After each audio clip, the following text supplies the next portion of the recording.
Hello everyone, welcome to the stream. Happy Sunday to everybody. Hope you were all doing well. Amy, David, Wayne, Geo, Carrie, Risen from the Dead, Chaos, 851, Dragon's Bane, Lars, welcome everybody. Alright. Let's do a little bit of housekeeping. We caught a Dragon Slayer buff. That's awesome. That's going to be fun.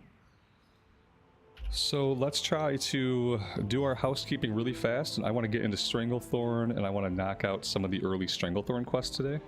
You need something? Because eventually we're going to do some Scarlet Monastery. But I need to get a handle on some of the low-level quests in Stranglethorn before we out-level those.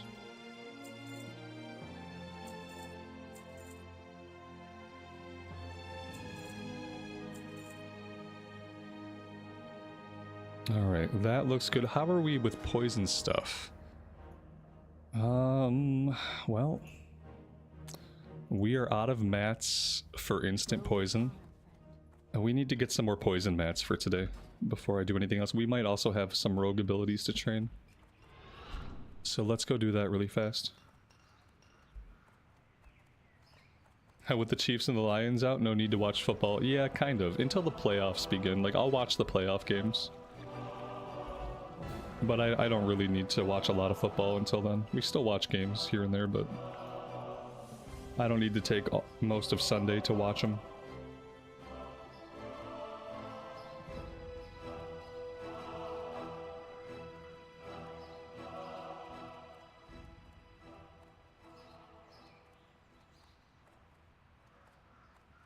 How are you?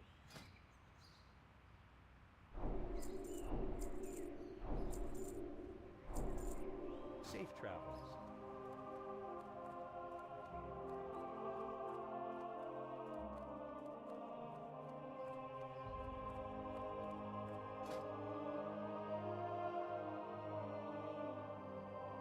Hey there.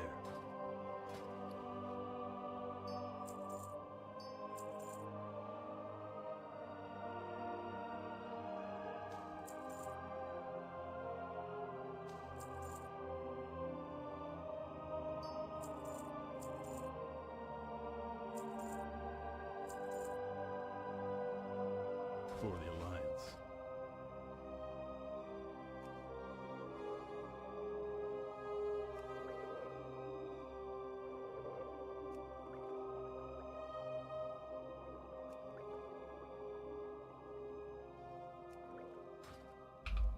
Alright, let's get moving. We have to go to Duskwood, and then we have to make the run down into Stranglethorn. We haven't been down to Stranglethorn at all yet on this character, so we don't have the Booty Bay flight point or anything like that.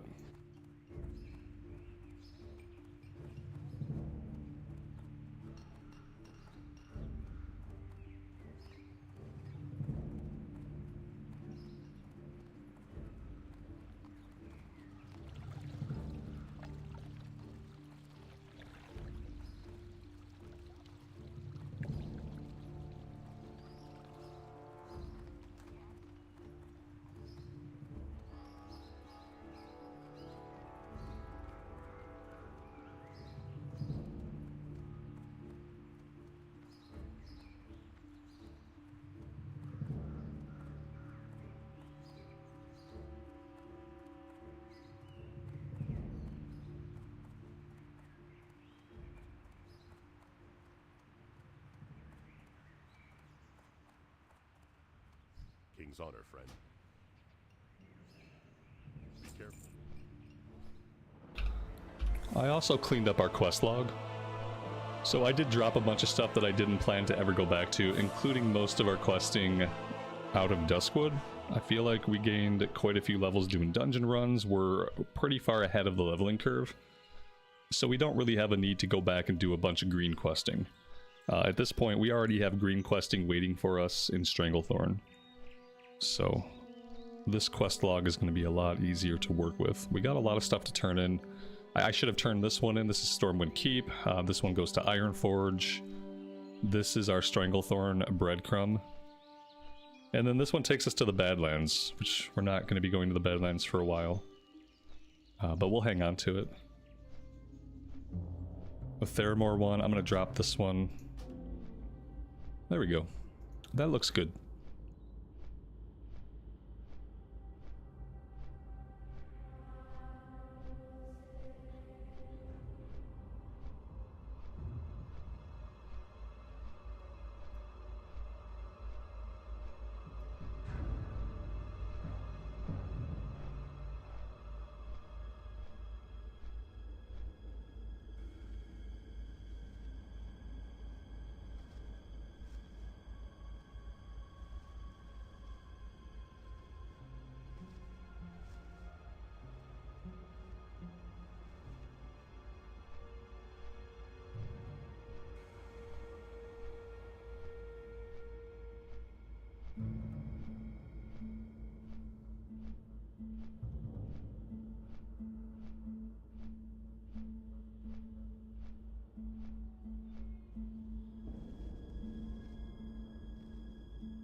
Am I leveling for TBC? Yes.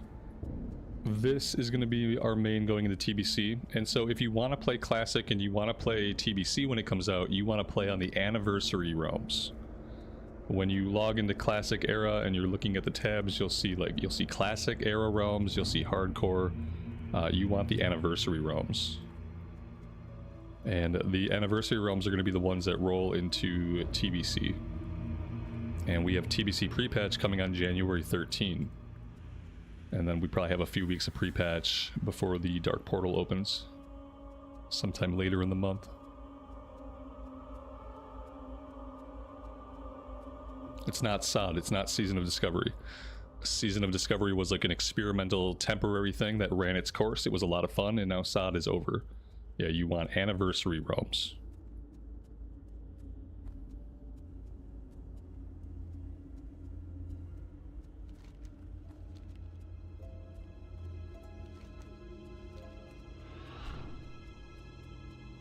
It's really crazy the amount of confusion that exists for people that are trying to get back into Classic, and there's just so many versions to play.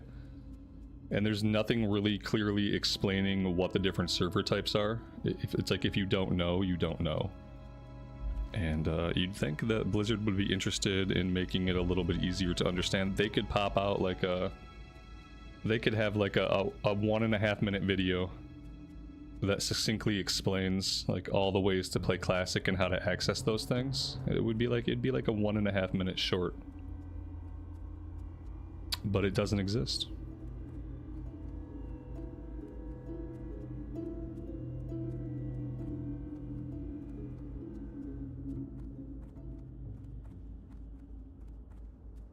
You know, they want most new players to find their way to retail. And that's probably why it's not easy for people to get into Classic.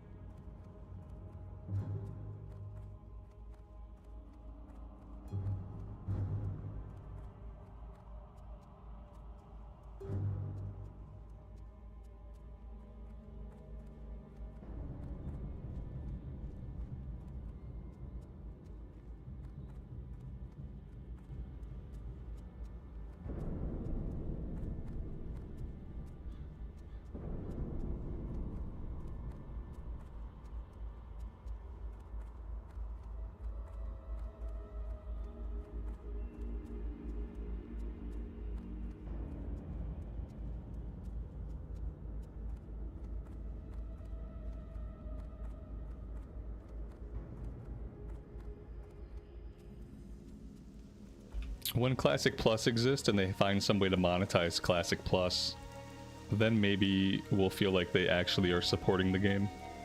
Like maybe then it'll feel like they actually want people to find it and discover it and play it. once they have monetized it in some way.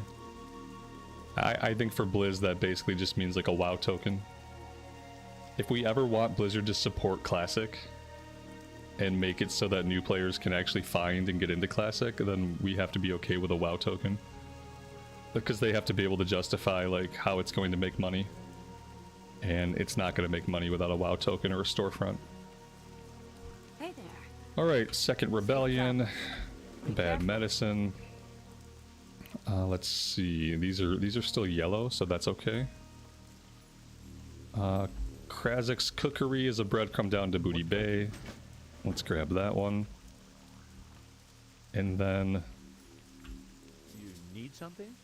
there's another quest here involving this guy, but we have to run into him when he's in like the middle of an event. Or something, like he gets attacked by a couple guys, we help him, and then he has a quest for us, so that one's kind of about timing.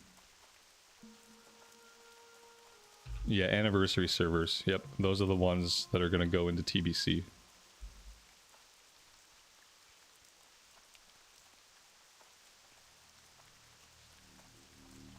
That's where we're playing right now. We're on the anniversary realm of Thunderstrike EU with this character.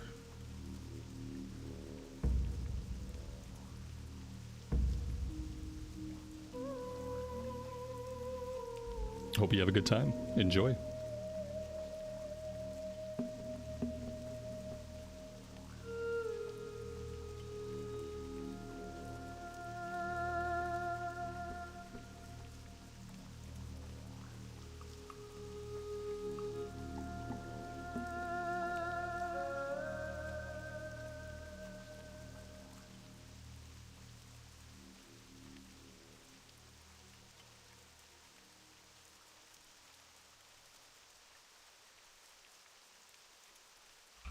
Galarek, that's a good point. That's a good point about retail. And even if you're a new player and you settle on one of those options, you're still going to be really confused about what's going on for most of your gameplay experience. Great to meet you. I don't think they're going to have a worthwhile new player experience in retail until after the World Soul Saga ends. See you soon. And then maybe if they do a world revamp, maybe that will come with a new player experience that actually makes sense and feels like a video game. How are It'd be ya? cool if it felt like an RPG again, like you logged in, you made a character, and it felt like a coherent RPG. Watch your back. That'd be really amazing. Safe travels. Tanita, welcome to the stream. Thanks for joining us today. Karen, good evening to you. Be good. Thanks for being here. Keep your feet on the ground. Well met. Well met. Hi. See you soon. Oh no, we're not doing the Green Hills of Stranglethorn. Absolutely not. Stay out of my inventory, stay out of my quest log. We are gonna fish. I have to correct my offhand weapon down here. There we go.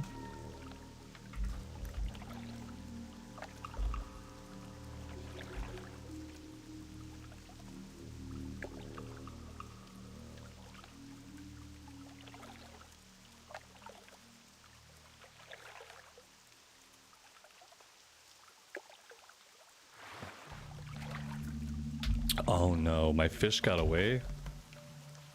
What am I at here? I'm at 156. Is 156 not good enough to fish in Stranglethorn? Or is it just the tide pool? I need some night crawlers. I don't have any night crawlers or anything like that on me. Oh, what a bummer. Oh, I hate it. I thought my fishing skill was good. If I didn't think it was good to be here, I would have skilled it up somewhere else before coming here. I thought 150 was like basically right where we needed to be. Oh, here we go. We can fish at just like the normal water. We're just having trouble with the tide pools. But all the good stuff is in the tide pools. It's 175. It might be for tide pools. Yeah, I'm gonna have to shoot. I'm gonna have to get like some bobbles down in Booty Bay. And we're gonna have to see if we can skill it up a bit in Booty Bay. For now, we're gonna go after some tigers and panthers though. And then before we leave Stranglethorn, like before we go off to do some Scarlet Monastery, we'll go down to Booty Bay, grab the quest there, grab the flight point and stuff. And maybe we'll do some fishing then. But yeah, I really just want to knock off some of the low-level stuff here. Because I would like to do, I'd like to do library, I'd like to do armory today. You know, it'd be a dream to be able to get into Cathedral today. I don't know if we'll be able to gain that many levels. But we're gonna at least do armory. Some library, some armory.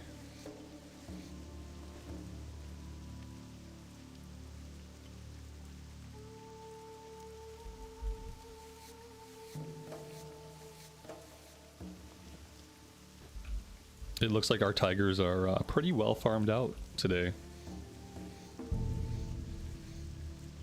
And I think this is a lot of why people turn to dungeon grinding.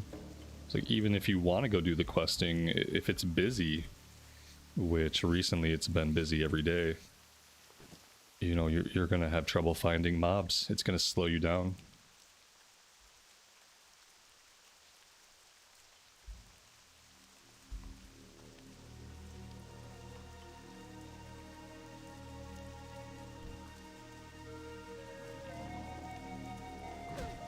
I probably need weapons in order to, you know, fight stuff. That would be a good idea. Fishing rod's not going to cut it.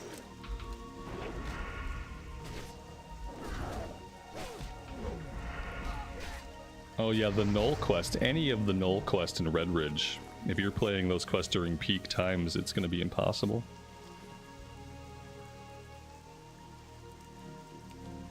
It's a double-edged sword. Because on the one hand, you know, you love that there's so many people playing. And on the other hand, it's incredibly frustrating not to be able to make progress. The alternative is like, you know, dungeon grind. I get it. It's why people do it. Because then you don't have to deal with the frustration of not finding mobs. You just dungeon grind, you know.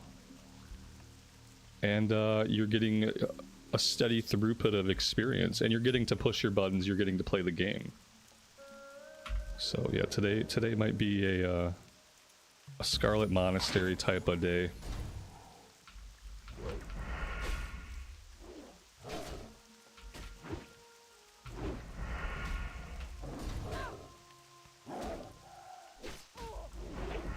Leo, welcome to the stream, buddy. I don't really know what that means, but thanks for being here.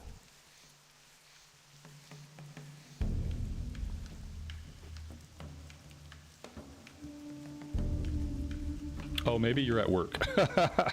I'm like, okay. Maybe you're at work and that's why it makes sense. I got you now. Greetings from Italy, see. Leroy, thanks for being here, pal.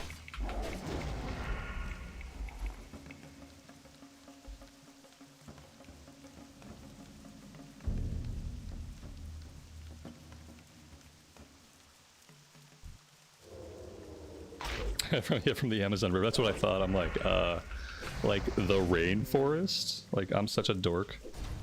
I just started thinking about I don't think Lael is on vacation in a rainforest. Like, oh, okay. You're saying you're at work. Now it makes sense.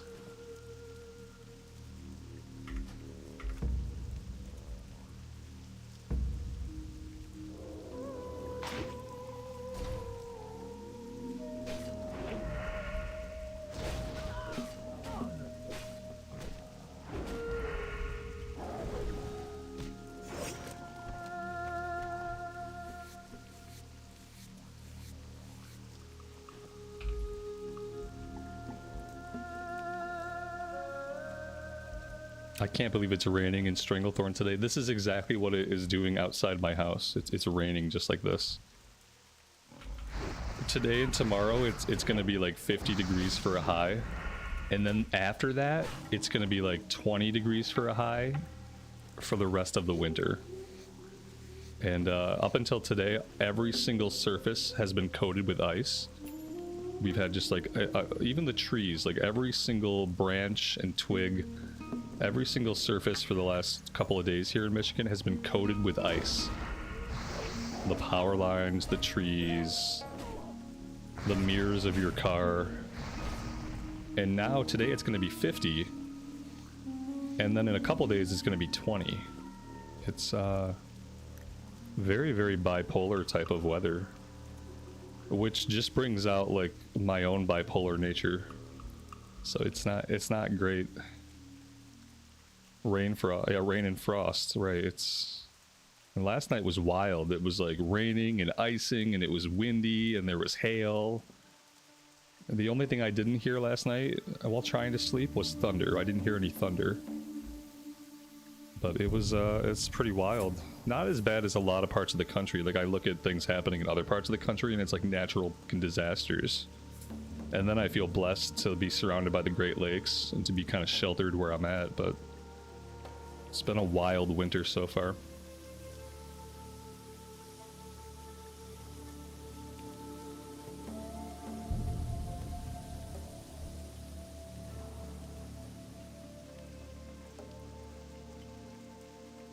Oh man, like I'm starting to, is it doing these quests worth it, or is it simply too busy?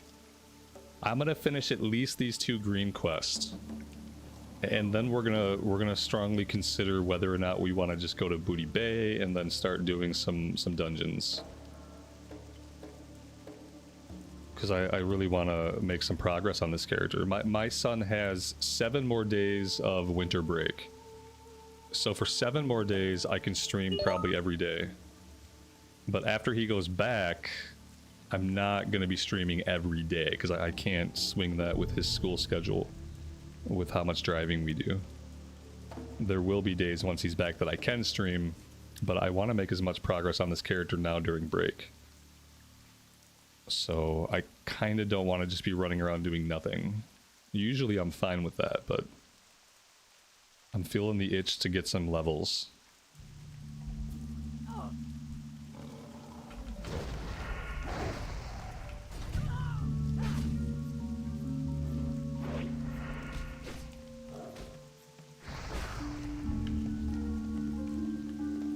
Radom919, thanks for being here.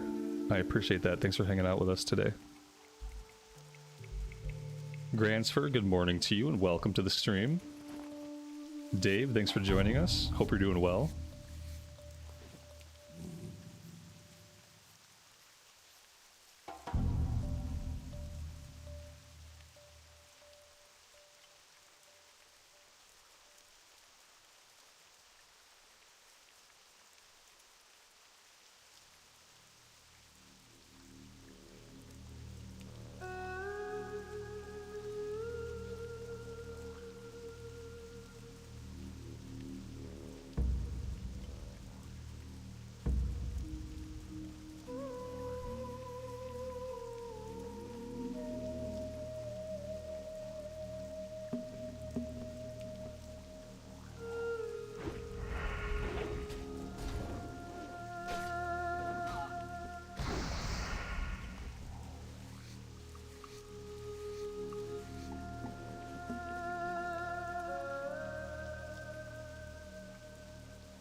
I might end up doing some evening streams once the break is over. If I feel like I'm not at a level that I want to be, like if I'm not moving congruently with how close we are getting to like release, then maybe I'll do some evening streams. I hate to do a lot of evening streams because I know like the EU folks are basically all in bed by then. So typically, even if I have time, like I kind of avoid streaming in the evening. But I might do some. Depending on like what level we end after the next like 6 or 7 days.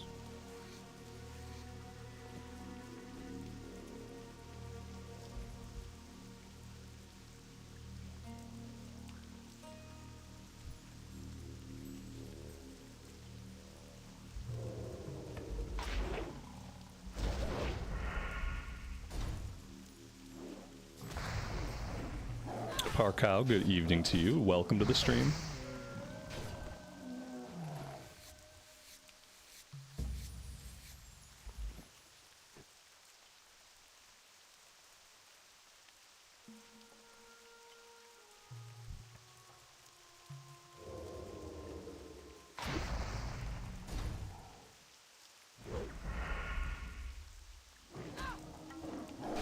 Yeah, my poisons have expired. I never put them up.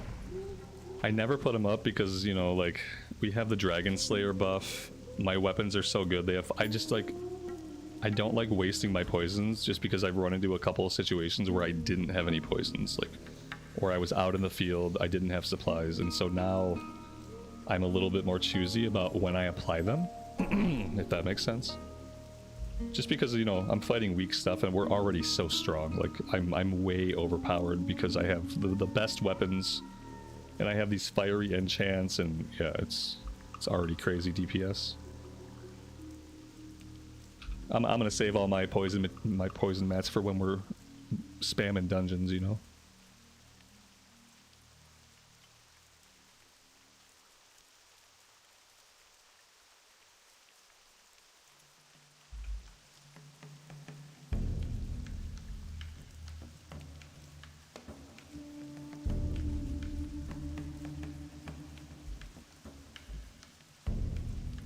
Lael, have a good rest of your day, man.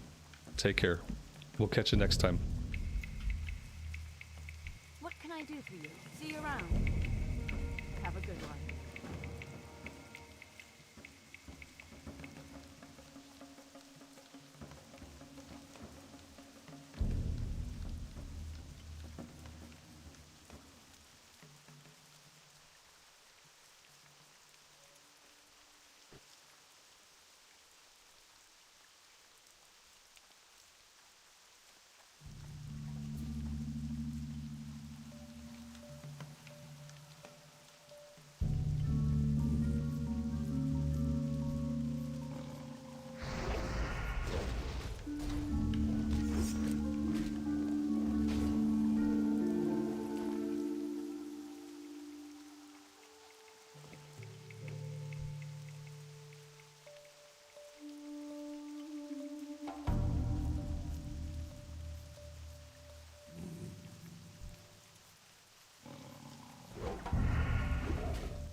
Chico Smith, good morning to you. Welcome to the stream. Voldemortal, it's going good, buddy. Thanks for joining us today. Chico, am I excited for TBC? Yeah, you know what? I was just thinking a couple minutes ago, this might be the most excited I've been to go into a new expansion in a long time. Like, specifically, I'm excited to take this character that I'm playing right now through the Dark Portal. And, like, I think in the past I've always been, like, really wishy-washy coming up to expansion releases and, like, not really knowing what I'm gonna play or what my main's gonna be or if I'm gonna raid. And, like, this time around I kind of have it all figured out. Like, I'm in the raiding guild, I know I'm gonna have a raid spot, like, I know the character I want, I know the spec I want, like, it's a class that I haven't played a ton of, so I'm learning.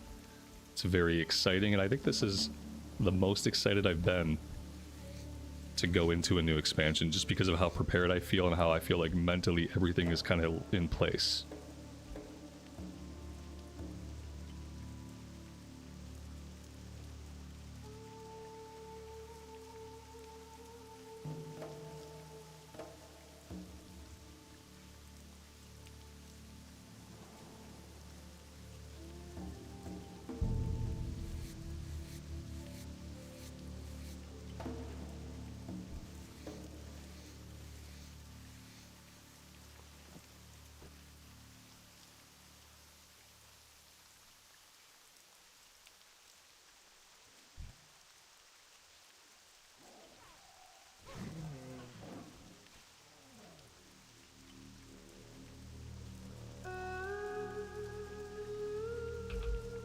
The young panthers, these are hard to find on like a normal day, to be fair. We can go a little bit further south if we want to work a little bit on these level 33 quests. I wouldn't mind, because as soon as we ding level 35, these are going to go green.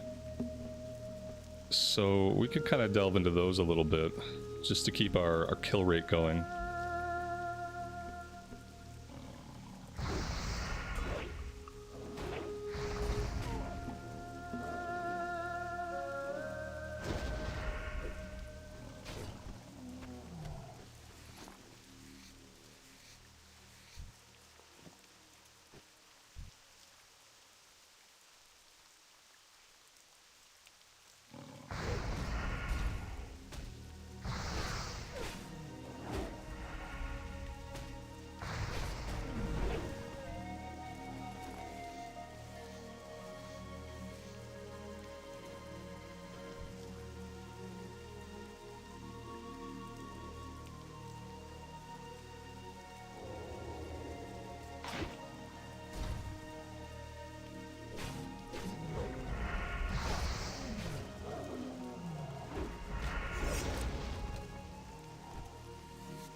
Desert Metallica, good morning and welcome to the stream.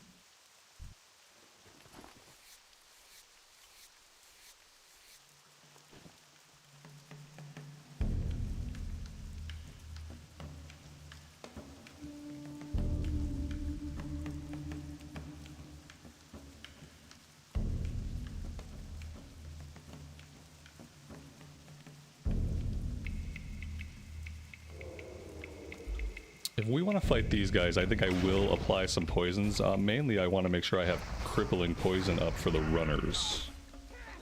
So let's kill this guy and we'll do that. Yeah, see, they're going to run. Let's do crippling poison on the offhand, and we will do deadly poison on the main hand.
Well, that was fun.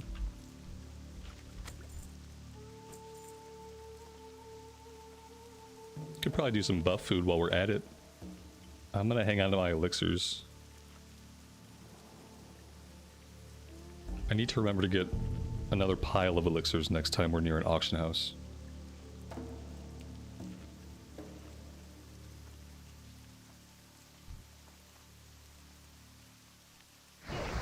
Yeah, this character has all of the DPS.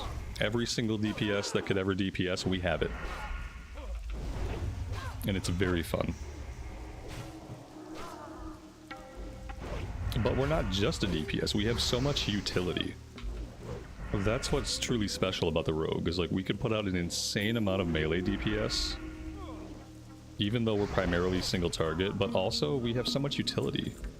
You know, we have sap, we can vanish, we have a 10-second interrupt. We can pick blocks. We're so good at like so many other things.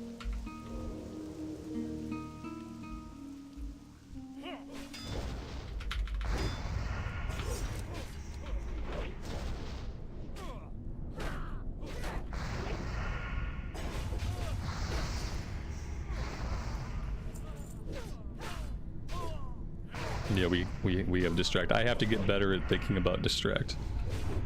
But then again, like, I don't encounter a lot of situations where I want to sap, but yeah. Yeah, we have a lot going on.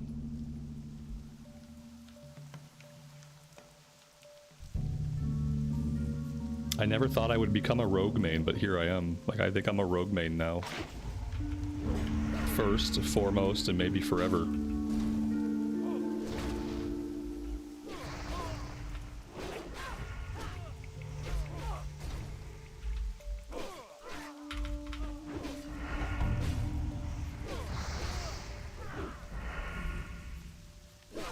We're on Thunderstrike EU.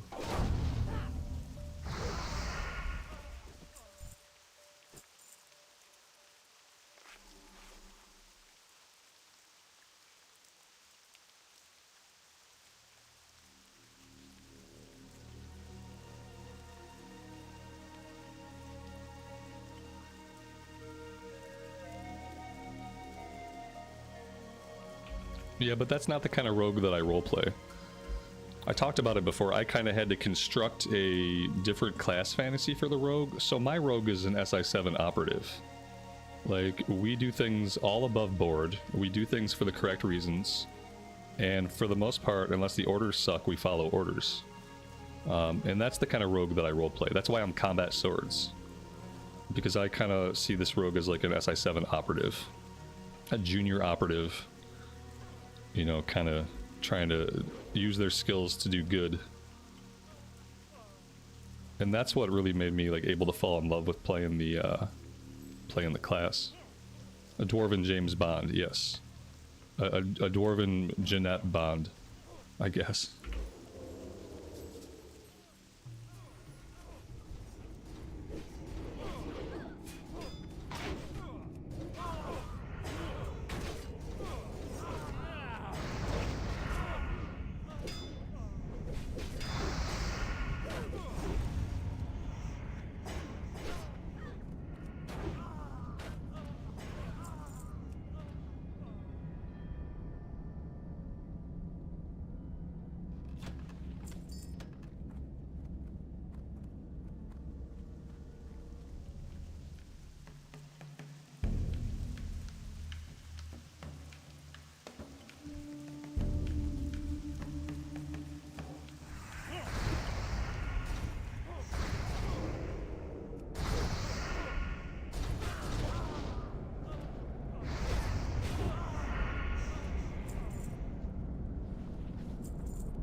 The wildlife in Stranglethorn has gone extinct.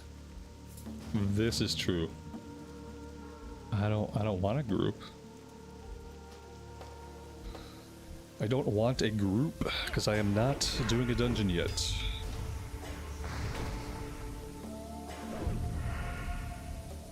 And I'm really selfish, and I want all of my kill XP to myself. Because let's face it, I'm going to kill things faster than most people that are questing here, so I would rather just solo it and keep all of my loot and keep all of my quest XP.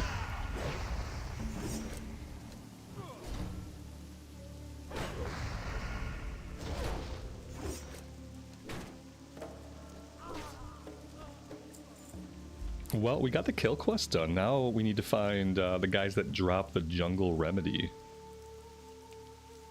And then the venom fern extract. Oh, that's in the building. Okay, we need to actually go upstairs in that building. And we need to loot something on the ground.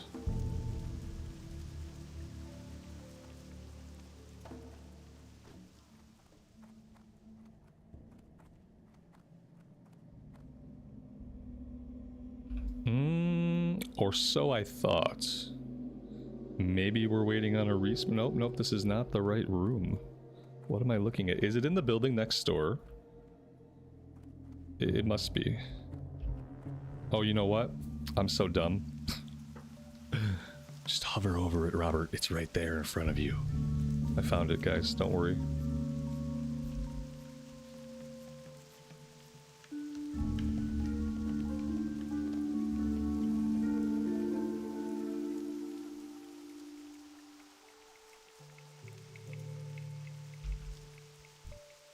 Now, tagging enough medicine men might be difficult.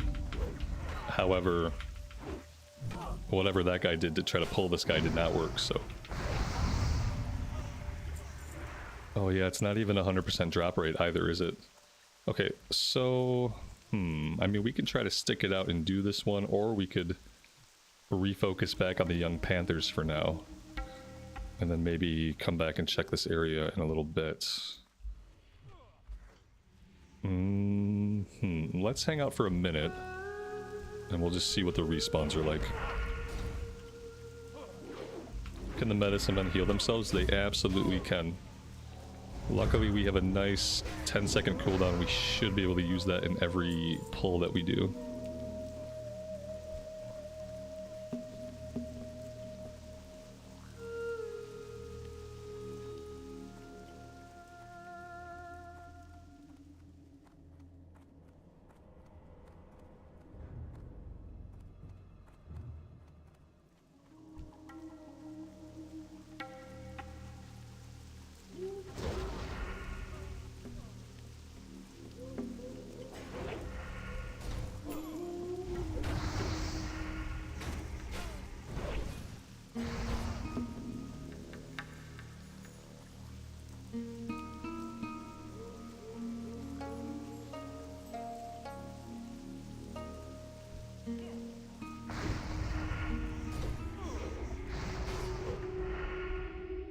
Does the Horde have an SI7 equivalent? That's a good question. And I don't know the answer. I'm assuming they must, but it probably has a different vibe. On the Horde side, they might just be like an assassin's guild.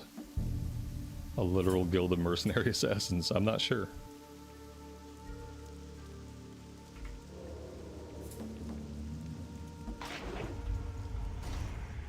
No proper nouns come to mind. As far as like organizations I can think of on the Horde side.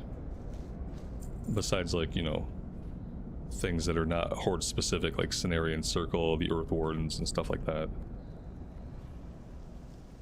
It's a good question. Does the Horde have an SI7 equivalent? And something that Google AI would probably know.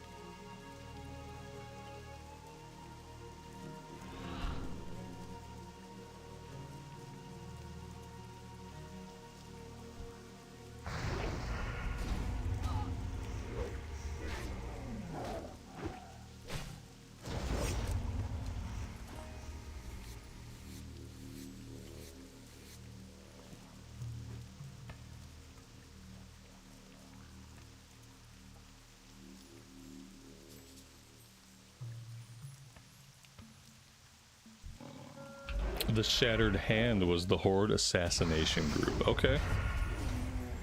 There we go. See, I you know, and that's a different vibe, right?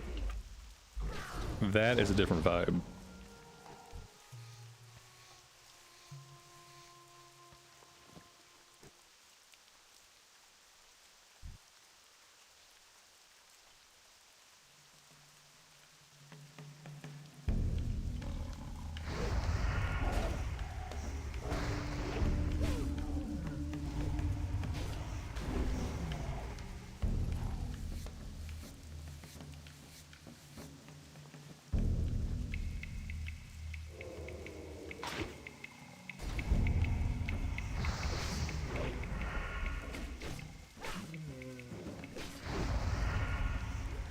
Yeah, there are goblins in SI7. That comes from a time before goblins were a Horde race. Goblins used to just be neutral. They were like, all the goblins we interacted with were basically neutral. Or they were dicks. But even in that, it was like neutral. You know, they were like neutral dicks. They were dicks to everybody. So, yeah. That's why, you know, there are a couple of famous goblins. Renzik, I think his name is the dude who hangs out with Matthias. Yeah, that's before they were Horde.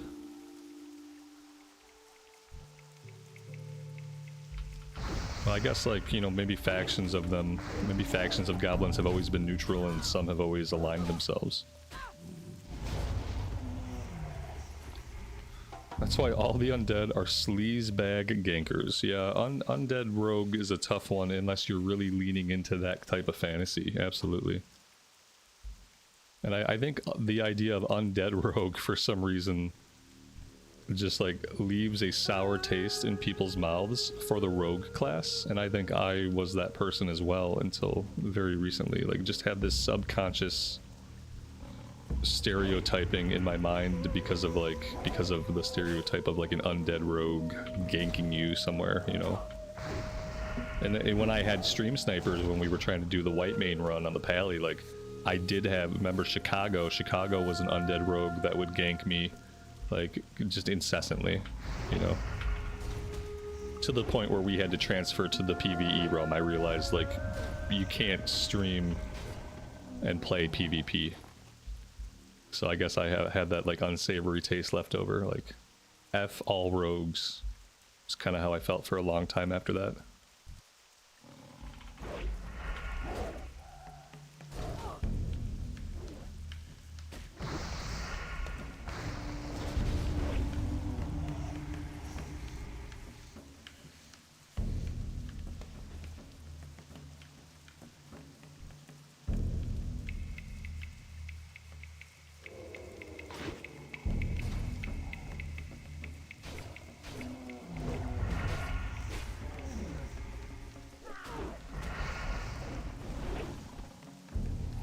Well, there we go. That's 10 out of 10.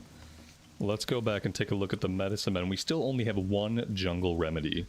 So not only are we kind of being highly competitive for mobs, but also the drop rate sucks. It's a double whammy. Can you transfer to a PvE realm for free? I don't know. Sometimes they offer transfers for free, sometimes you have to pay. The only transfer that I know is always free is from the hardcore realms. You can always transfer a hardcore character over to the PvE realm just for free. But besides that, I don't know for sure.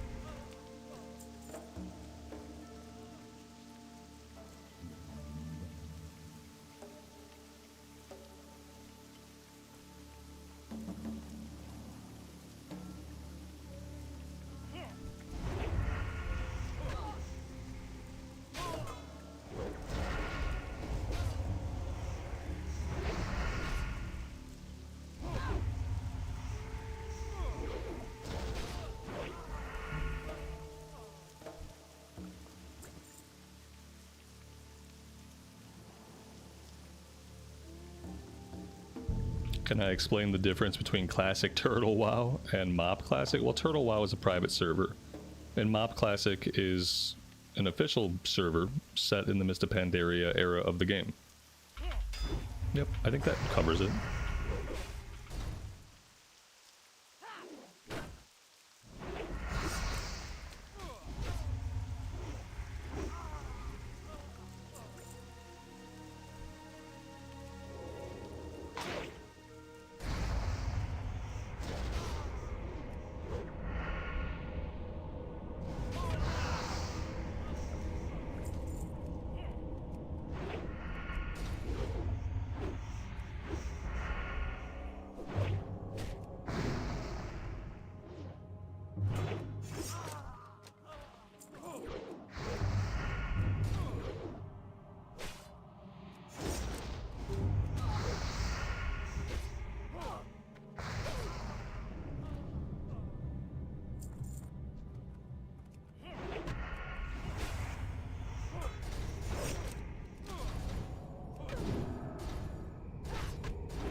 Well, there we go. That round of respawns was incredibly lucrative, and now we are done with the quest. Things have been kind of working out for us. I think we can swing south of here. We can get the last 5 of the regular tigers, and then we'll go turn all these in. And then we'll think about, do we just want to shoot down to Booty Bay, get the flight point, and get over to Scarlet Monastery for some dungeon runs, or do we want to keep questing? I think either way, getting down to Booty Bay is a good idea because there are some quests there that we need. There are Crocodile skin quests, there are some goblin quests, and we want to pick those up sooner rather than later, so we will have to make the run. Luckily, we have sprint and we have these Swamp Walker boots that are giving us a minor speed increase at all times. So that should ease the journey a bit.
In Classic, do you have to stay in your starting zone or can you travel to others? No, you definitely can go to the other starting zones. We almost always pay a visit to another starting zone to gain levels early on.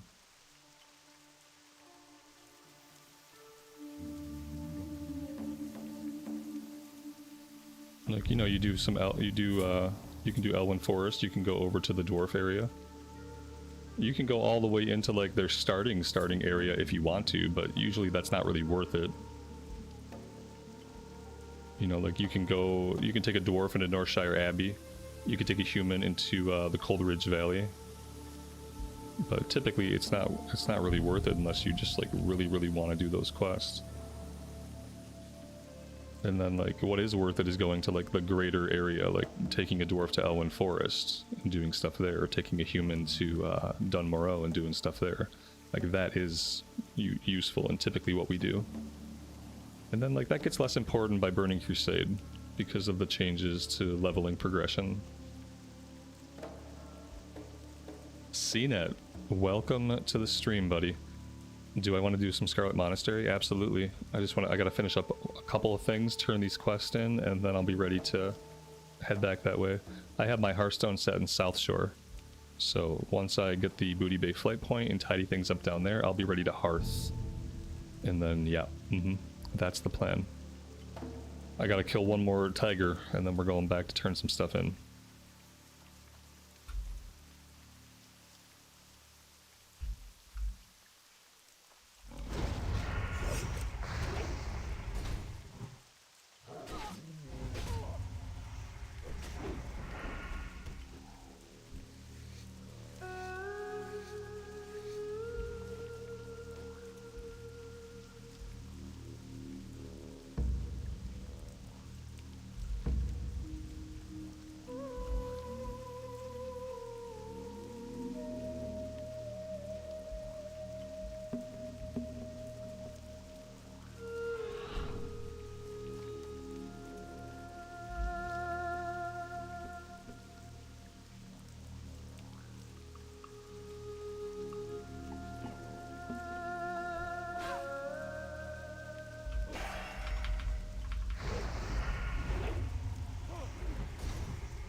Justin, good afternoon, buddy. Welcome to the stream.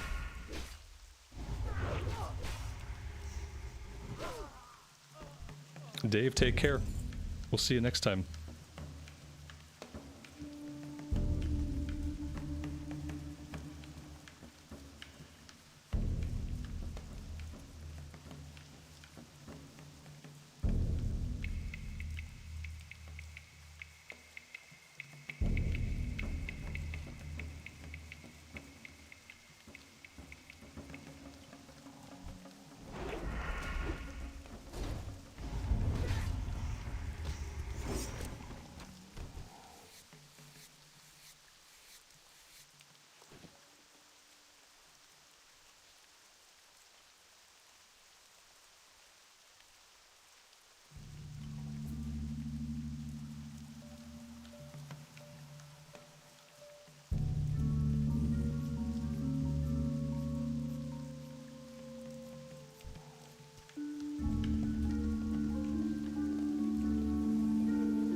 What's my favorite questing zone for TBC?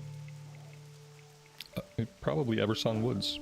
But then if we're talking about like outland zones, Nagrand, Terrakar Forest, basically all of the zones in TBC are amazing. I even really like Hellfire Peninsula, whereas typically I'm a person that doesn't like that blasted moon type of terrain, type of look. But I love Hellfire Peninsula. The skybox is so amazing. I could stare at it for hours. Farewell. But best zone ever made, Eversong Woods. See you around. And that's Safe technically a travels. TBC zone.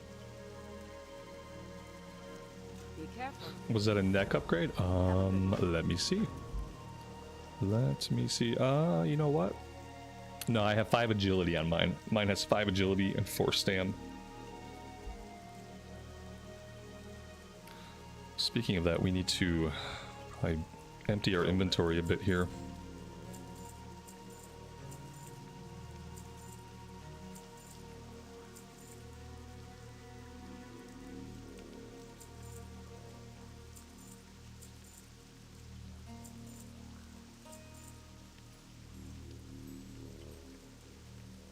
Go with honor, friend.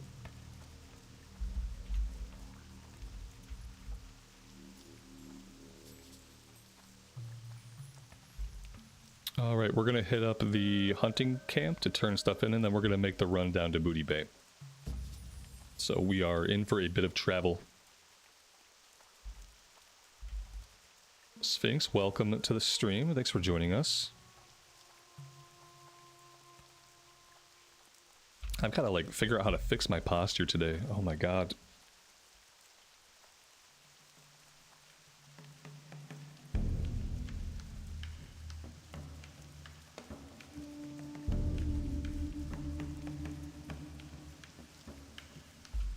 I think I'm getting to the point in life where I need a really expensive bed. I think my bed has been killing my neck and now my back. It's all falling apart. My physical body, I mean.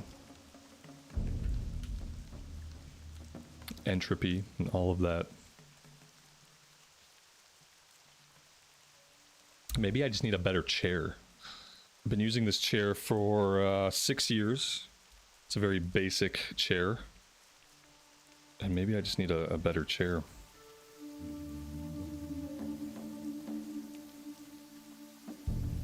Need help? Farewell. See you around. Light be with you. Light bless you. Alright, off we go.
It must be nice to be able to get rid of a $600 chair because you don't like the color.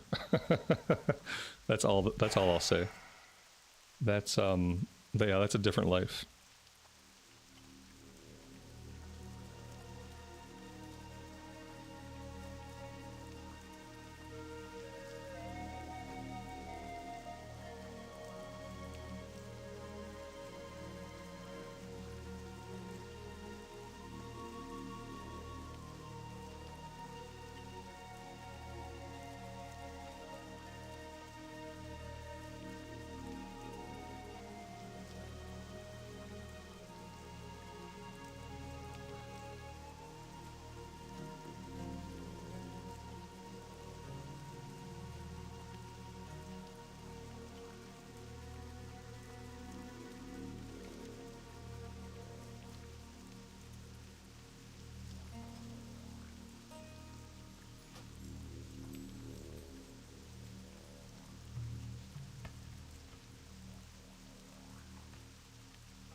You know what we don't get in TBC that I think they should change anyway?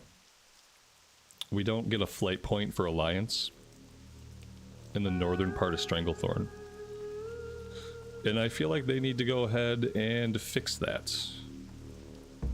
I don't really feel like it's fair that we should have to continue living in a world where the Horde have 2 flight points, very convenient in Stranglethorn, and we have nothing.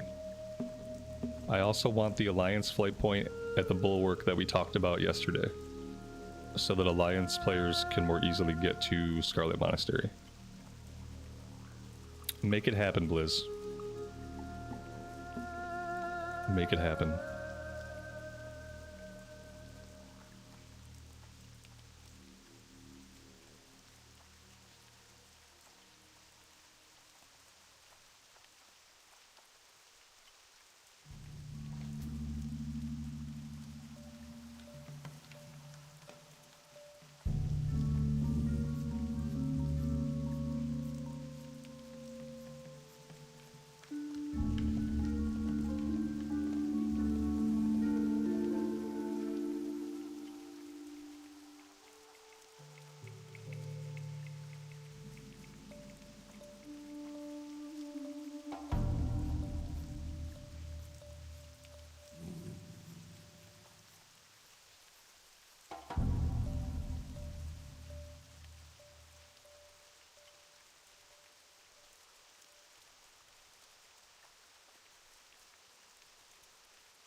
Oh yeah, for sure. Yeah, the convenience of travel for the Horde and like the questing being more convenient, the travel options being better. I agree. That was an incentive for people to choose Horde side, because they had no pretty races. You know, all of the races are ugly. I mean, for the most part, it's true. And not only that, but like the model design and the rigs and the physics of the Horde side races, like regardless of their physical appearance, they're not as good as the Alliance physics. Like, none of it's good. The only exception, like, the Forsaken are pretty good as far as, like, the quality of their animations and stuff like that. Everything else is basically, like, not as good. And so, you know, you don't get anything that looks good, but you get really convenient travel. But then, listen, in TBC, they get Blood Elves. And the Blood Elves are the best race in the entire game. So I think at that point it's fair to ease up on the travel restrictions for Alliance side. Because Blood Elves, like, they get Blood Elves and we don't get High Elves. So I feel like at that point, give us some more flight points, you know? It's only fair. David, good morning to you, buddy. Welcome to the stream.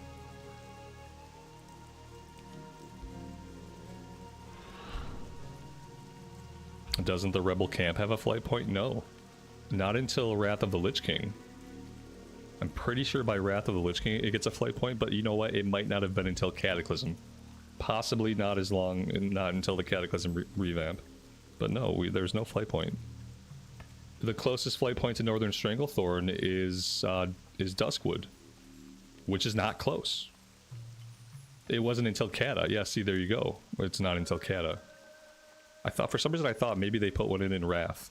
I don't know why, but like for some reason that felt right. I don't know. Maybe not.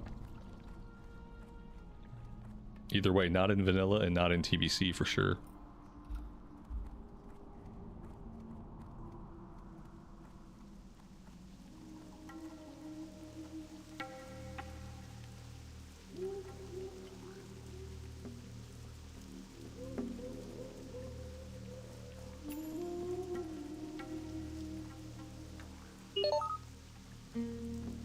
We're about to grab a Zandalar buff too. That's nice. Seeing as how we're down to 45 minutes on our Dragon Slayer.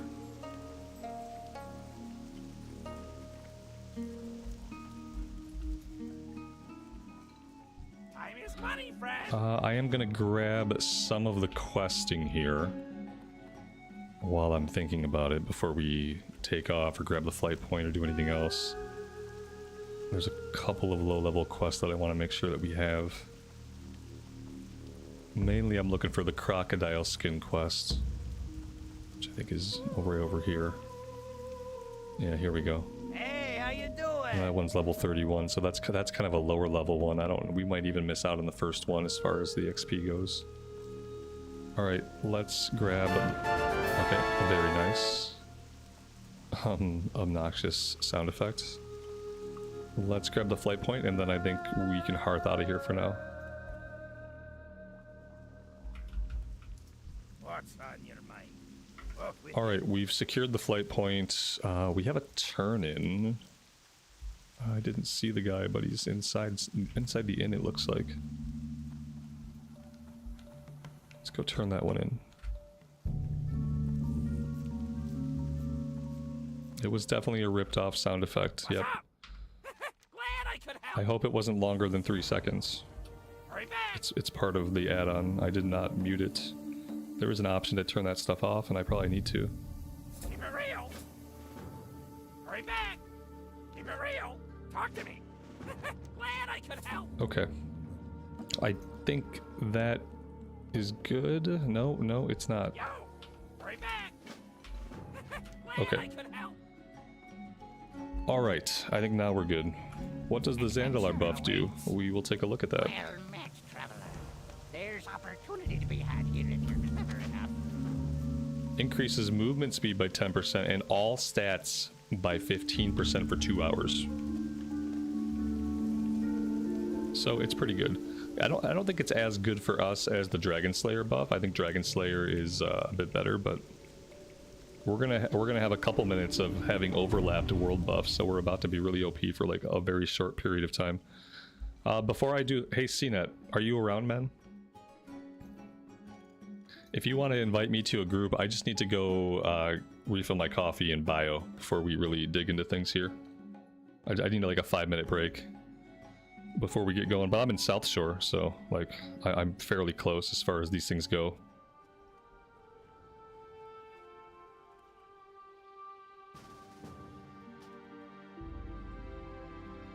But yeah, I'm gonna take a 5-er. I'll be right back.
All right. Do I want to do graveyard and library? Sure, why not? We can just... I haven't done graveyard at all. I did library some yesterday, but we can just run through those once, and then I'd like to be 35 and then start doing armory at 35, so I can actually hit stuff at 35. Would be fine if everybody in the group is down with that. Conversely, we could jump right into armory. I really don't care what we do, as long as we're killing stuff. As long as I get to poke things with my swords and press my buttons, I'll be happy. I'm gonna... Oh, I guess I don't really need to head that way, so what I will do is I'll look at my inventory. And I'll try to open up as much space as possible. I'll also... You know what? I'll repair my gear too, because I know my gear is probably trashed. My gear is probably one death away from being completely yellow. So let's do that. There we go. Okay, so now we know that we're repaired up. I just gotta like open up as much space as possible. I have so much medium leather banked that I'm gonna vendor some of that. So I have so much in my bank that I haven't used yet. Tiger meat, I think I can sell... I have so many quest items. Let's get rid of that. Let's get rid of the overflow stack. Same thing here, we'll get rid of the second stack, and we'll get rid of the 2. I think that's really all I can do. I don't need the extra jungle remedy. Okay. 39 spaces. See you later. I don't know what this is, I can't sell it. Fused wiring, I don't need fused wiring and I can't vendor it. Certificate of Thievery, I don't need. I don't think. Thieves' Tools, I do need. Kernan's Journal, I don't need. Library Script, I need. Translated Letter from the Embalmer, I don't need. Mythology of the Titans, I need. That's a quest item.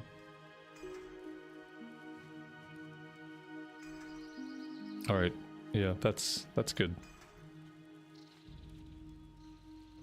The Blackwood Nut Sample, that's a Darkshore quest item. Yeah, I don't need these, okay. Encrusted Ring, we're not going back to Nomergon, I'm gonna drop that. The Cleansing Bowl I don't need.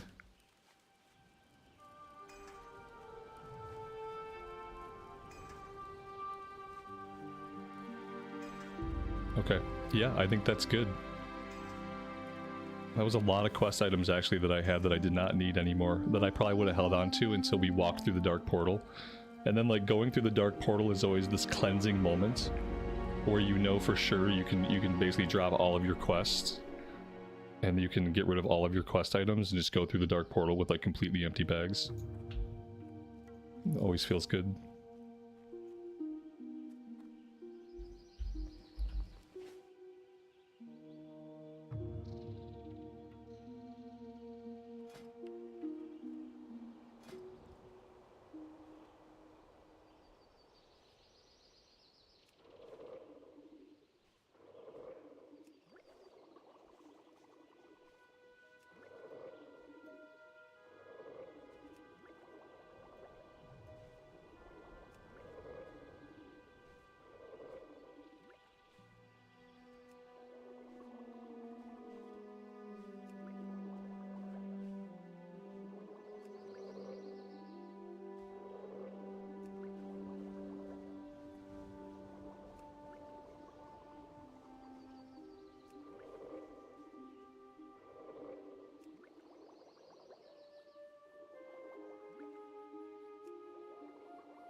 CNET, I don't know what you want these warlocks to do, but... Oh, there we go. I was gonna say, they can't seem to figure it out.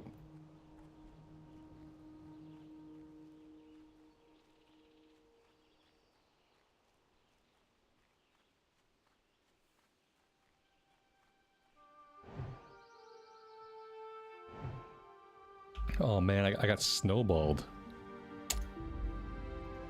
So rude. It's so crazy that it can interrupt your character from moving. Oh my god. I kinda hate it.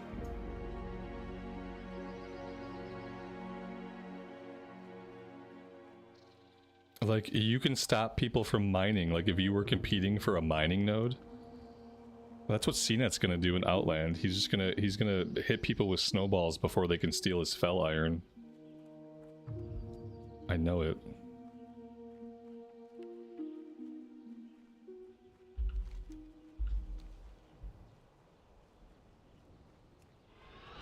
I feel like I'm gonna be able to run there before the warlocks figure out how to summon. It could happen, unless this person keeps snowballing me.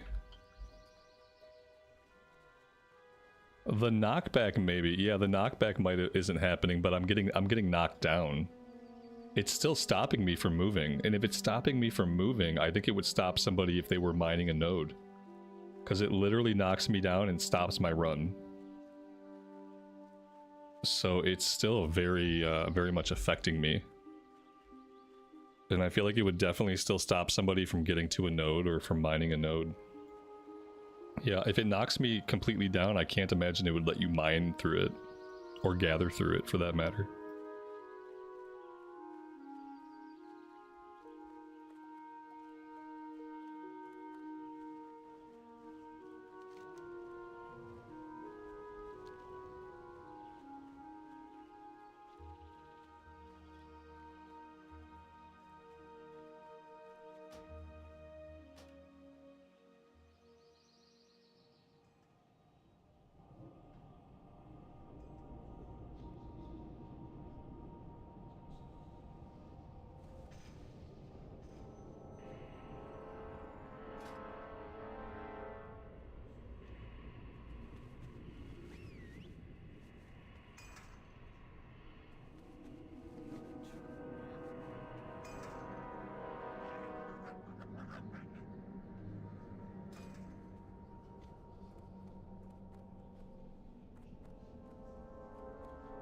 Are we going in the graveyard? I'll go in the graveyard. See if anybody follows me. I feel like... Oh, there we go. Cool, cool, cool. We got 2 people in graveyard, so... we might as well just clear it. Probably too much to hope for that the rare spawn will be here, but, you know, there's always a chance.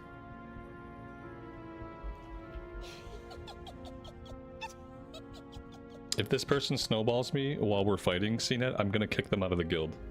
And by kick them out of the guild, I mean tell you to kick them out of the guild. If they snowball me while I'm trying to attack stuff.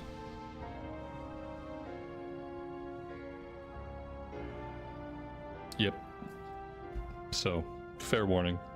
Oh, yeah, I don't care who it is. I don't care. I do not care.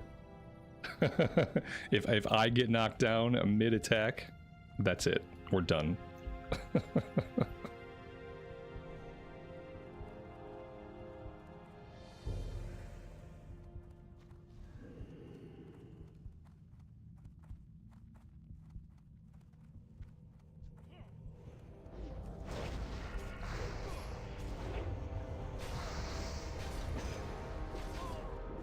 If I pull one, just let me off-tank it.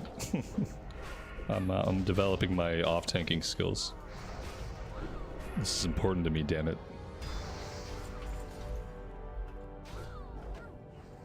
Dustin, good afternoon, buddy. Welcome to the stream.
Oh wow, look at that. He actually dropped a blue item. Increases damage and healing by up to 12 offhand item. That's really good. If you have a nice one-hander to pair it with. Like any kind of plus spell power or plus healing is really good.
Alright, on to library we go.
I am gonna roll on this. This has 8 agility and 8 stamina. Ours has 9 agility but 9 intellect.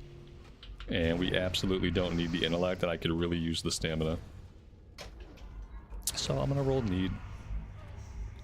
I am going to equip. Very nice. Of the monkey stuff is really expensive on the auction house.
Well, that was exciting.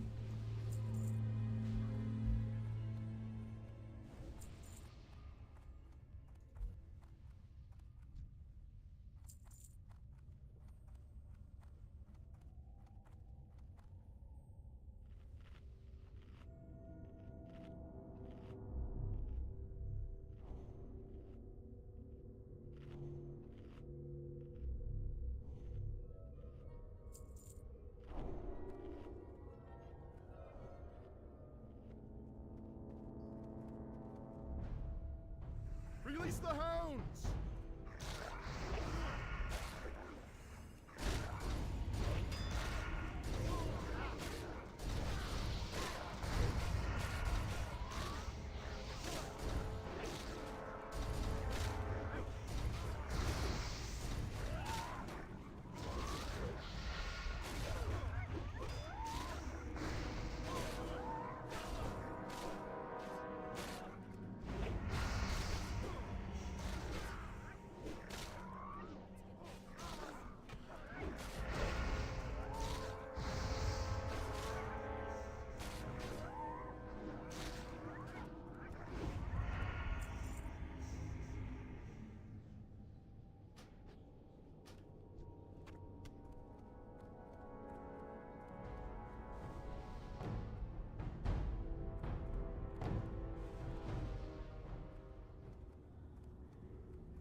What's my opinion of the different types of dungeon finder tools throughout the game, and what's my favorites?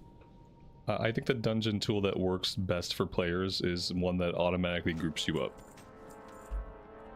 Yep. It doesn't, I don't need it to teleport you to the dungeon.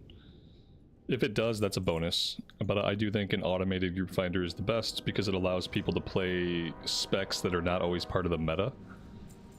And it still allows those people that want to play those non-meta specs to actually participate consistently in group content. You know, they pop themselves into queue as a priest DPS, and they know that in 12 minutes they're gonna get a group.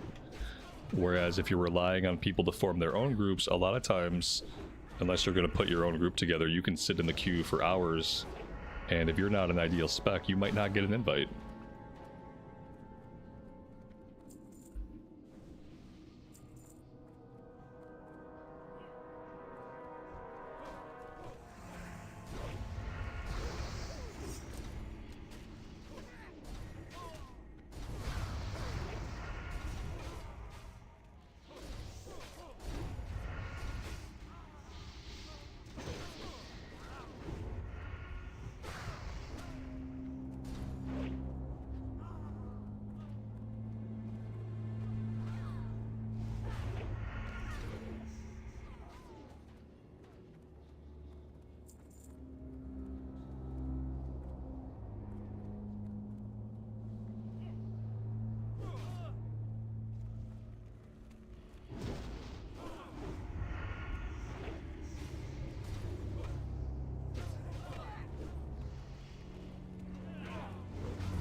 You know that fighting here, we're like 90% guaranteed to aggro the other group, and we're okay with that, right?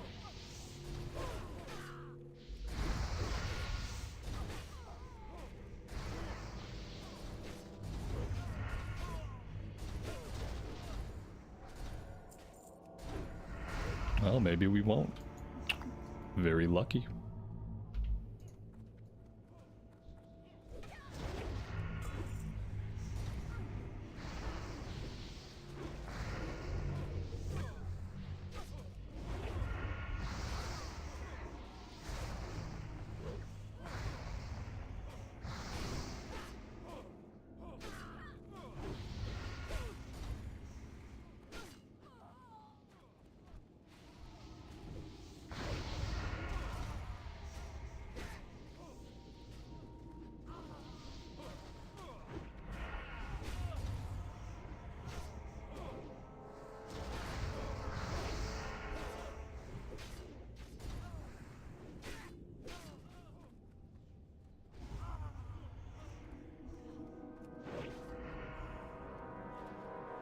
Oh no, did we let our healer die? Oh, that's so sad. So sad. Ouch. Sorry, healer. For my part, I didn't even notice you were taking damage. At least we have a res. So there's that.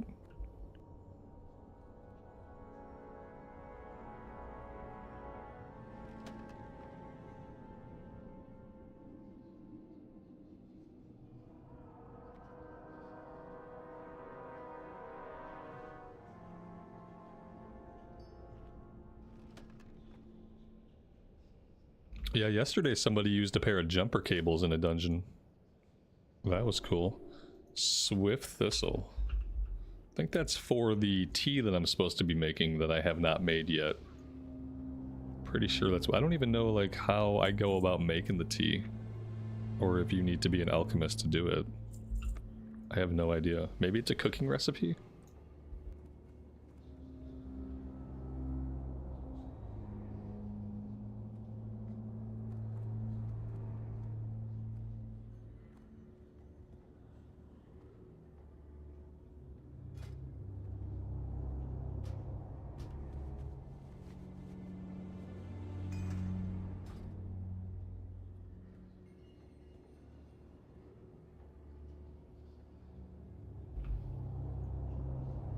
CNET.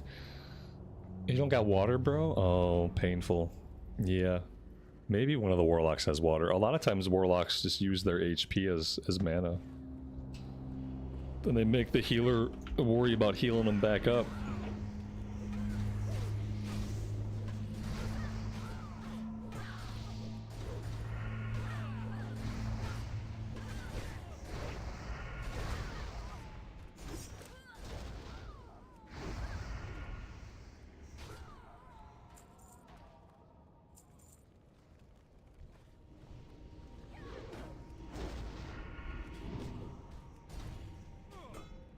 Well, these guys also have mana burn, so I'm sure that sucks too. It's definitely not helping matters.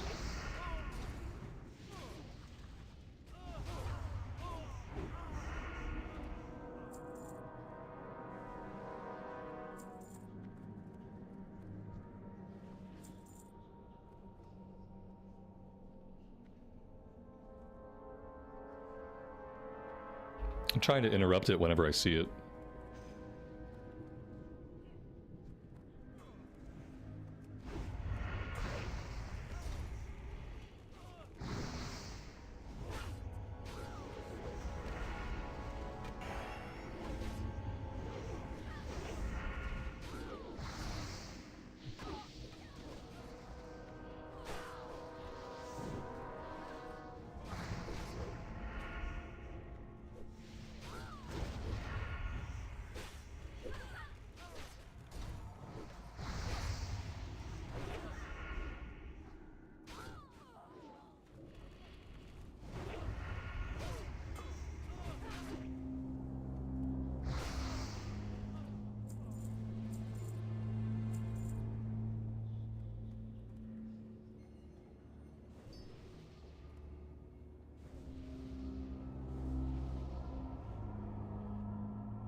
When pre-patch hits, all of your mana problems should basically get resolved, I think. For pally tanks, at least.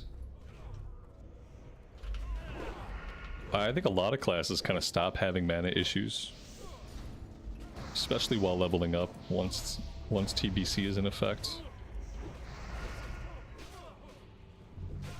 Well, I just lost my Dragon Slayer buff. I still have my Zandalar buff. So I'm interested to see like how my DPS is without either buff. But I'm not curious enough to cancel the buff manually, so we'll see if we find out today.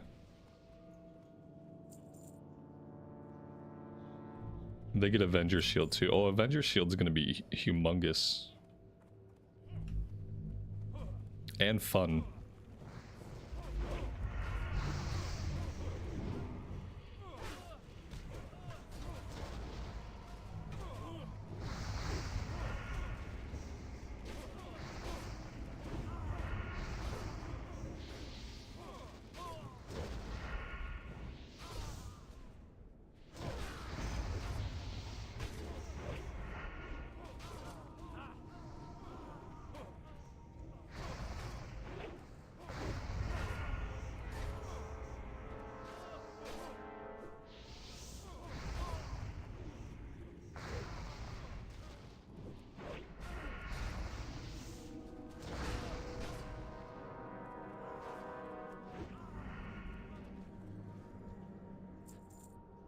We're dropping like flies.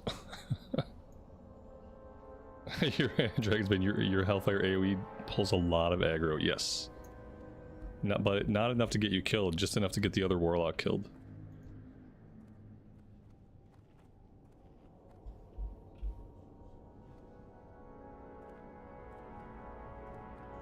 So far we've managed to kill the healer and the other lock.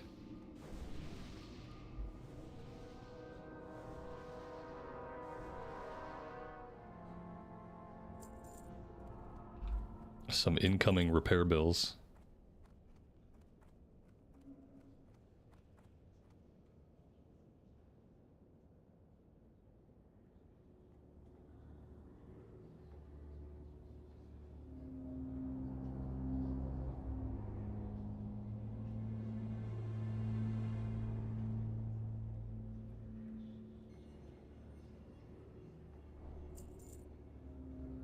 I see those snowball shenanigans back there. You put those snowballs away.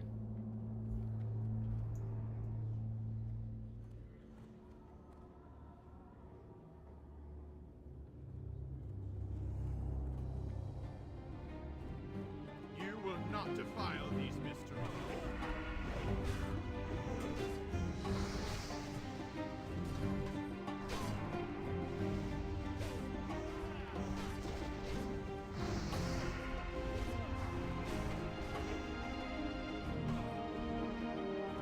Burn, righteous fire.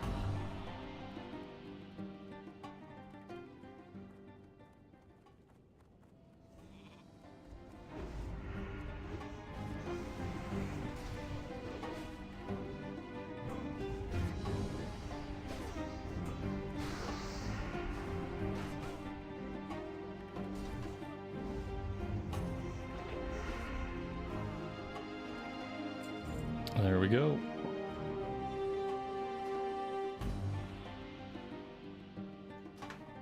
That dagger would be really good to pair with that offhand that we saw drop in Graveyard.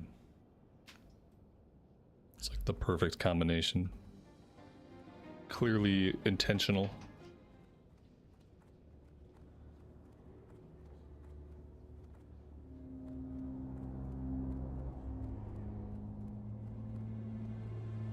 Yeah, we could try to do armory. I'm a very nearly level 35. I don't know how much I'm going to be able to hit things until I get level 35, but we can try it.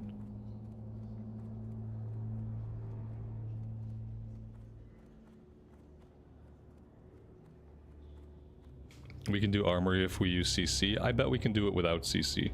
I just question whether or not I'll be able to hit the boss at the very end. The healer might be a little low. That would be my only concern, but the healer shouldn't take too many hits. Healer's out. That's absolutely fine. If we get a higher level healer, that'll be better.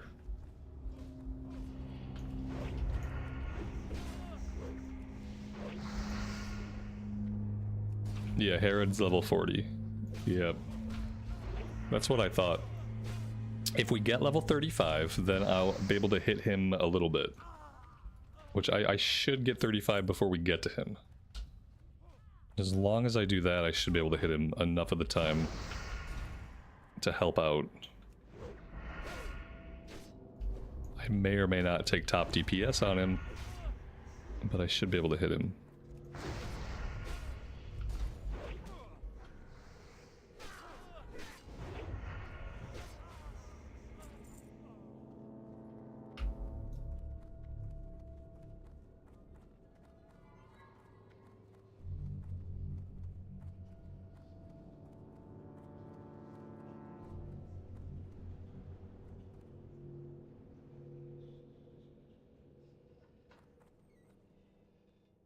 You know what was really cool in Season of Discovery that I liked, that I would love to see make its way into Classic at some point? You remember the rested XP cookies that you could eat that would give you like a chunk of rested XP? I thought that was really cool. It'd be cool if like as part of cooking you could make rested XP food that will give you like chunks of rested XP when you eat it. Yeah, I really liked that. They had the sleeping bag too, but the sleeping bag was kind of stupid. It was only a 3% increase and it took a long time to lay there. The rested XP cookies were really where it's at.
You know, I think we actually streamed the sleeping bag quest. And the reason I remember that is I remember getting really frustrated with the jumping puzzle at the end of it. Yeah, and that was live. You might have caught the VOD afterwards, but I'm like 99% sure that that I did that live. I think I did that whole quest line live on stream the day it released, and then we got to the jumping puzzle and like I almost lost my mind. Alright, we are going into Armory. This guy doesn't have a key. Bummer. There you go, buddy.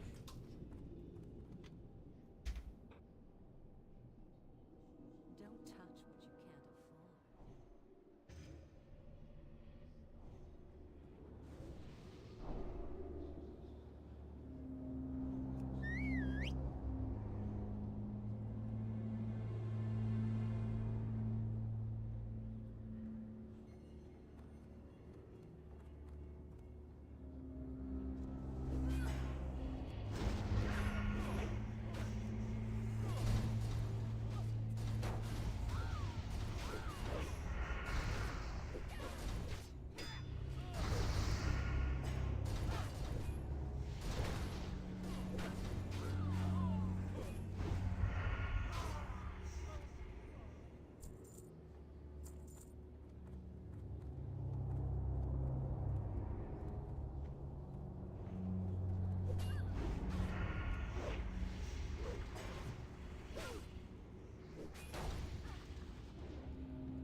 That's a pretty good green. 10 stamina, 10 strength, the renegade chest card of the bear. That might actually sell for a little bit on the auction house.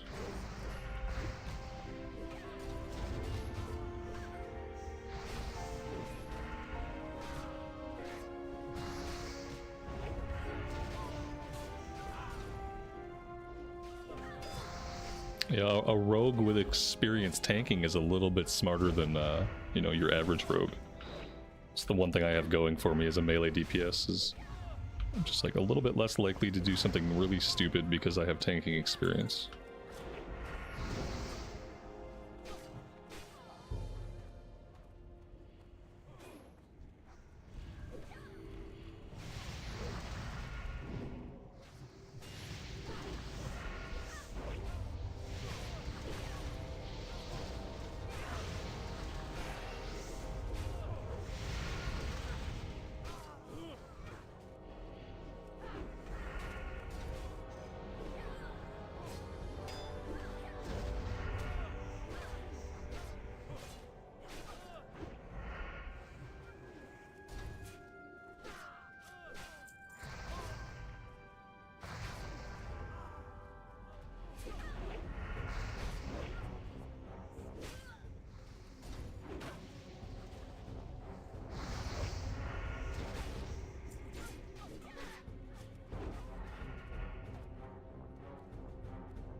You won't miss your warrior, you know, come the 13th, though.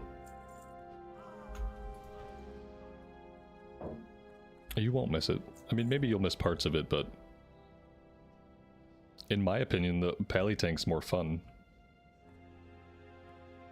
Once it has all of its tools. Oh, big pull.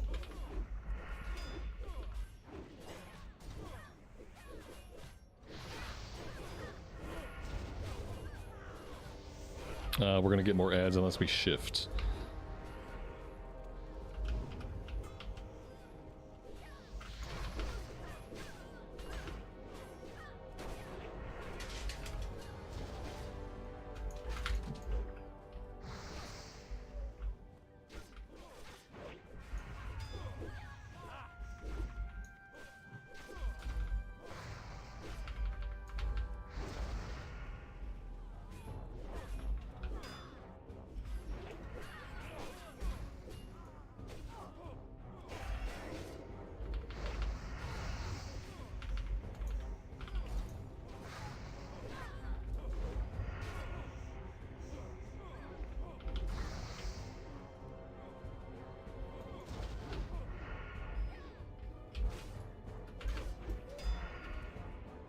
We almost got him.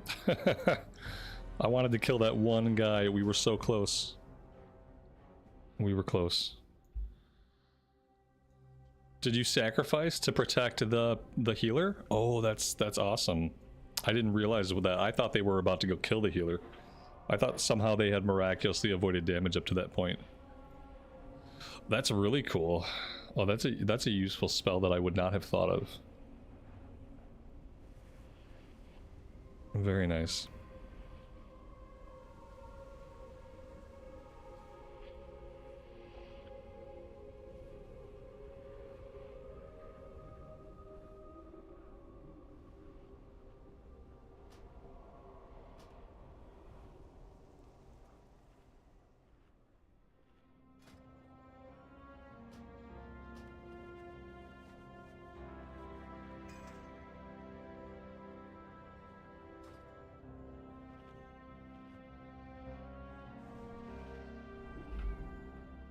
Lunian, good afternoon and welcome to the stream. We got the Priest of Soul Shard too. Oh, that's really smart.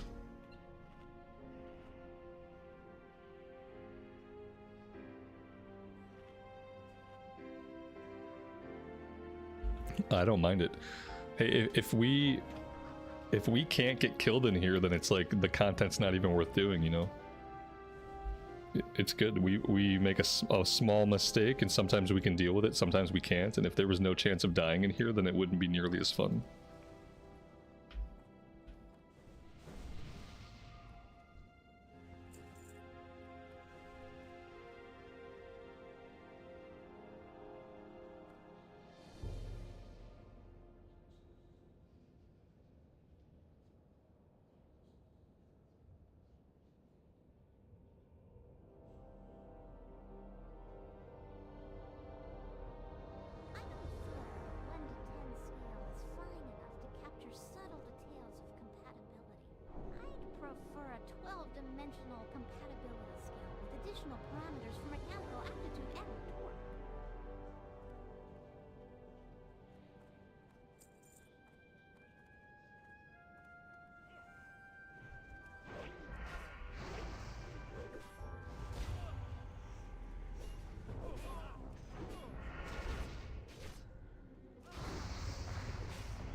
That's a massive healer aggro.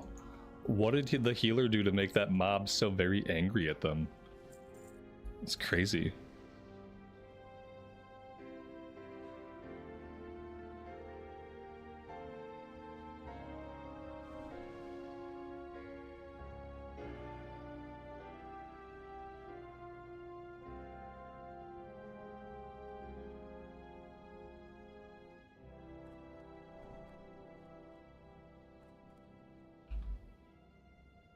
He wants salvation, yeah.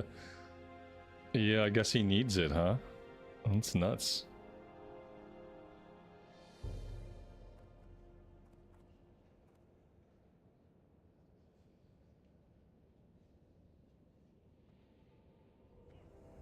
Oh, Righteous Fury fell off. It happens to the best of us. It's probably happened to me more than anybody else.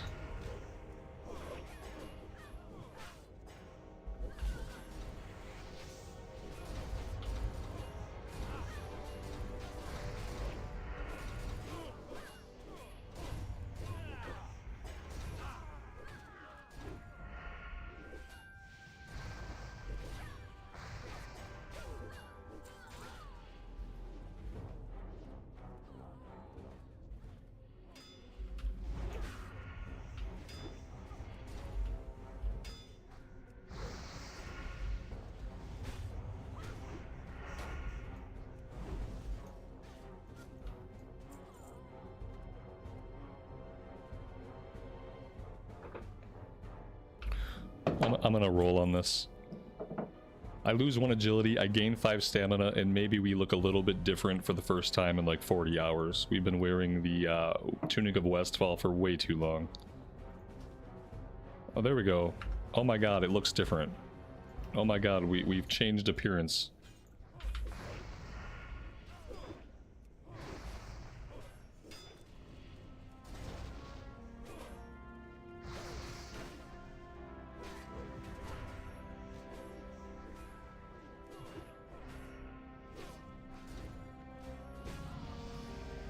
And that is level 35.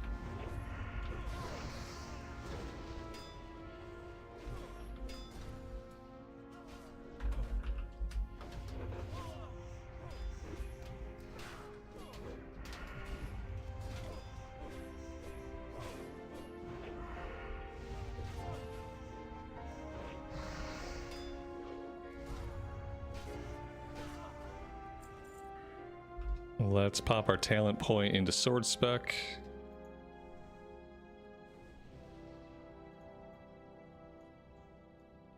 And what else? What about poisons? Poisons are okay.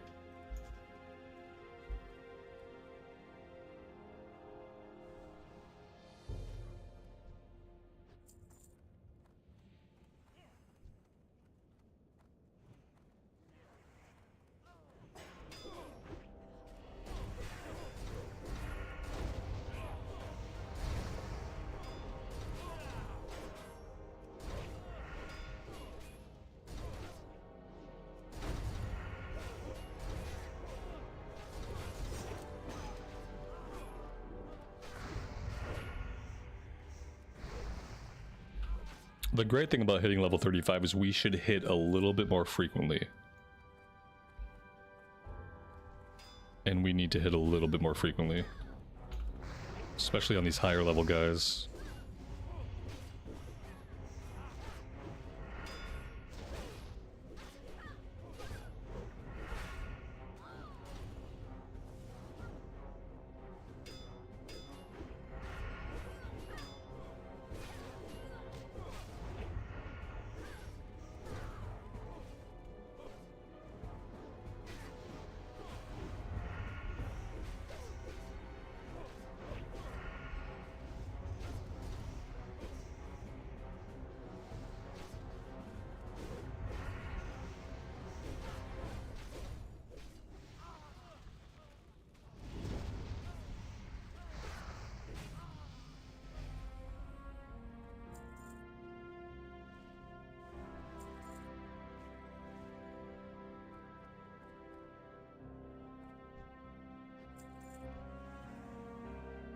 Nice, CNET. We're basically like the same exact level.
Is there a good reason as to why I'm playing a dwarf rogue? Because I like it. That's basically it. You don't see a lot of dwarf rogues, and I just kind of like it. There's not really any racial benefits or anything like that that I went after specifically. Like stone form is nice, avoid some damage. Find treasure is nice if I ever remember to turn it on, but no, just because I like the aesthetic.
Alright, the true test. Are we going to be able to hit the boss enough to kill him?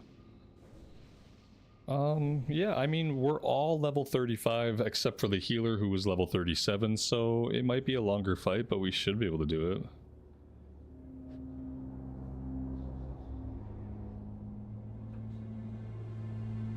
A warlock tank? Yeah, I mean, we could sacrifice a Voidwalker to him, but I don't know. I think we'll be okay. As long as we can hit him like half the time, we should be fine. Ah, I've been waiting for a real challenge.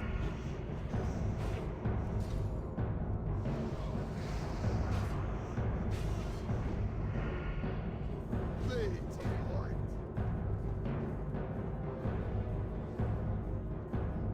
Ha, is that all?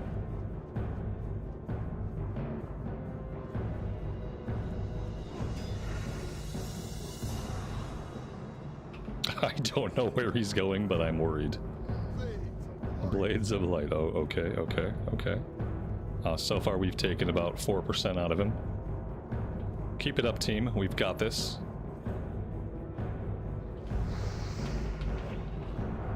Oh, there he goes. Jump down! Jump down! Oh god, okay. What's up with the healer aggro? The healer aggro is murderous. We gotta figure that out. We gotta actually be able to get some hits in on him occasionally here to do some damage. If he's chasing the healer everywhere, I can't hit him. It's kind of crazy. But this is what's happening. This is the fight. Alright, around and round we go. Oh, Blades of Lights. Okay. I think the healer is tanking. Yeah, the healer has aggro. And then we can't, you know, without a taunt, there's only so much a paladin can do. And in this case, where it's a level 40 mob and you really can't hit it, that makes it even harder. I can't get near it enough to like actually successfully hit it, so I don't really know. I guess it's gonna be down to the warlocks and the wanding of the priest, maybe. Unless he wants to stand still for a minute, and then I can try to DPS him. He doesn't seem like he really wants to do that, and he's much faster than us. Even with sprint on, I really can't keep up with him. Blades of Light. Red Mob of Death. Yeah, I mean, none of us can really hit him very well. I think we all need a we need another couple of runs in library. We need to get 36 in library before we're gonna be able to deal with this guy. Or we just need a couple of higher level DPS in the group, maybe. Like, we can't all be 35, but here we are. I mean, we can get him. I think we can get it. It's just gonna take a while. It's just gonna take a while. Give me strength. There he goes. Yeah, round and round he goes. I wish the healer could kind of like lead him like by us a little bit. Okay, Blades of Light. Oh boy, oh, this is exciting. Oh, he's enraged. Does he have an enrage timer? I think we hit his enrage timer. Anybody gets smacked now they're, oh yeah, they're dead. I say anybody gets smacked now they're done for. All right, who's got aggro next? It looks like one of the warlocks probably has aggro next. The priest soulstone, so that's an aggro drop. That's good. Okay, where's he going? He's going this way. Okay, he's gonna come over here. Here he comes.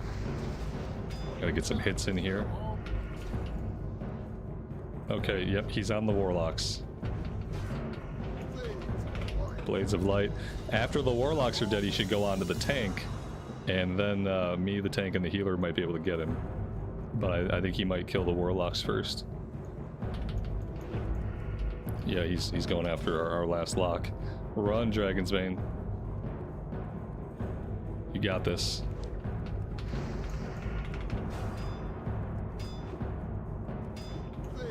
Shoot. Okay. Hey, this is all fine. This is exactly how the fight is supposed to go. Everything's fine here.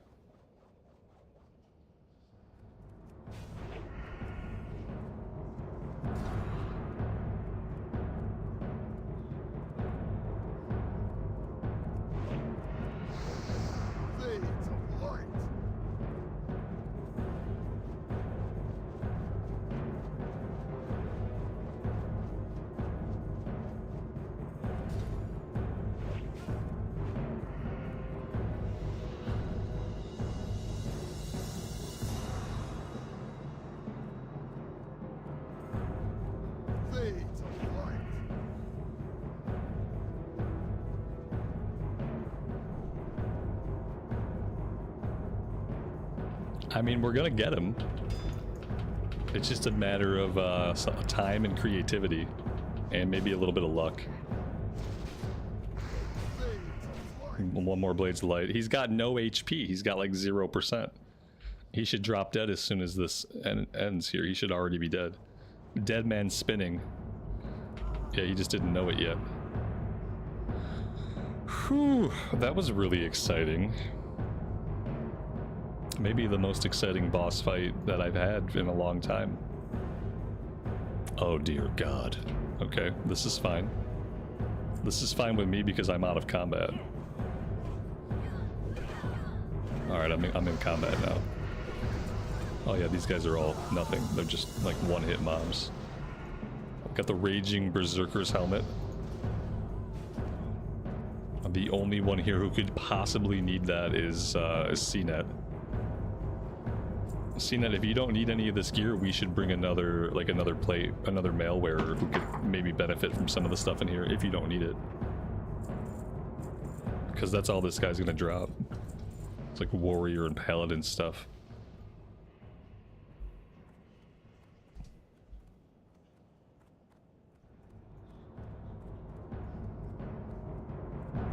Very exciting.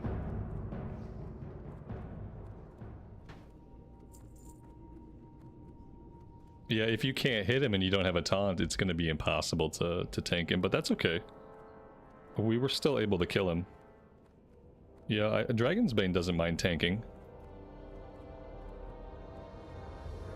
So it's a runaway style of tanking, but it worked just fine.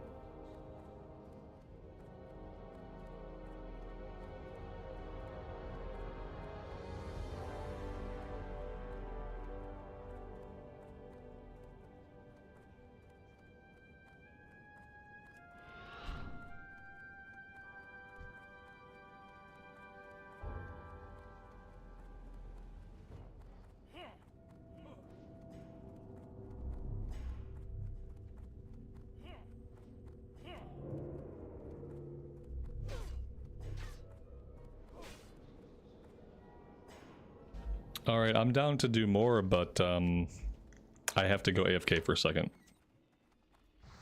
I'll be right back.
If all you see is a chair, there's not much I'm going to be able to do. Alright. Cool, cool, cool.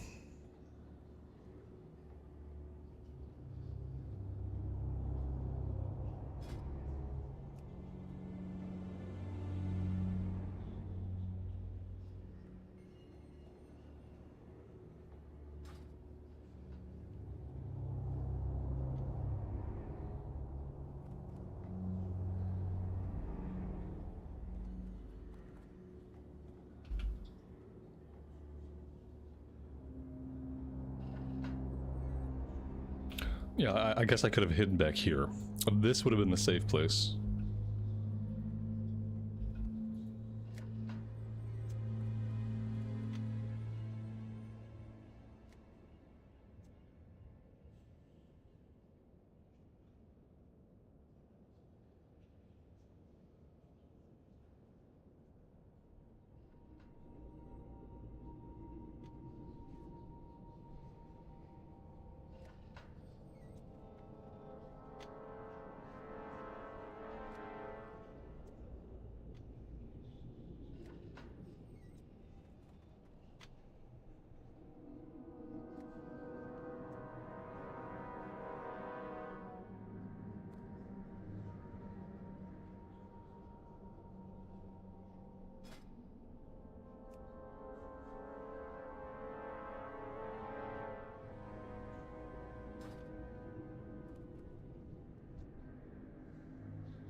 The rogue is a lot of fun. It truly is. Is CNET AFK? I'm assuming CNET is not with us. Because there are definitely some healers in and out of the queue. Level 40 healer, level 36 healer might be a little better.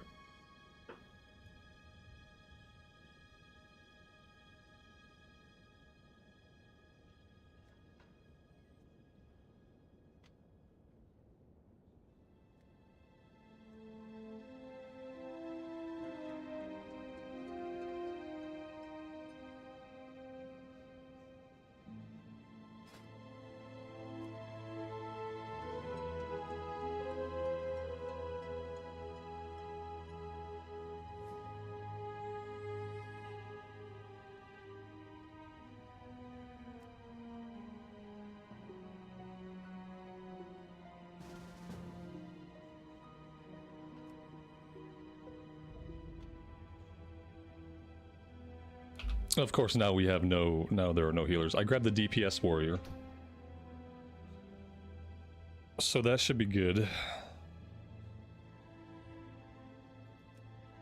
CNET, welcome back. Level 41 seems really high for armory. I'm gonna grab level 38.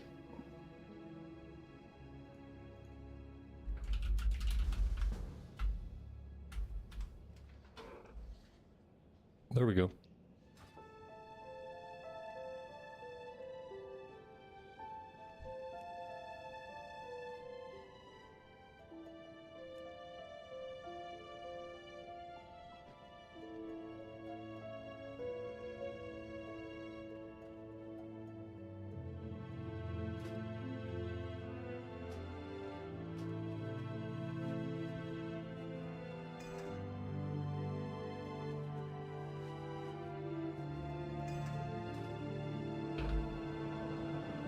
You'd rather have a mage? Do you still need all the gear off the end boss?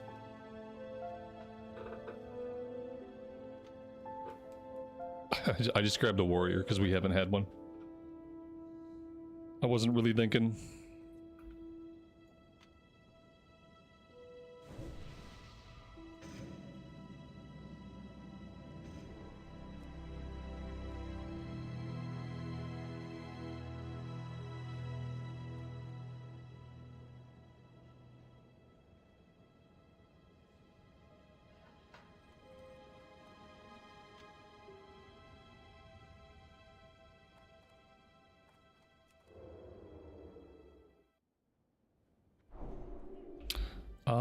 I think maybe the healer needs a summon?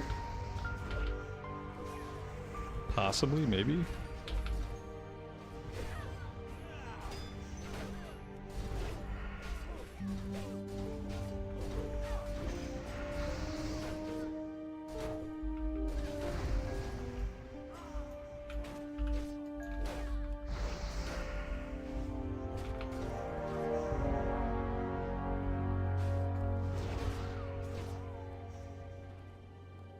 Out we go.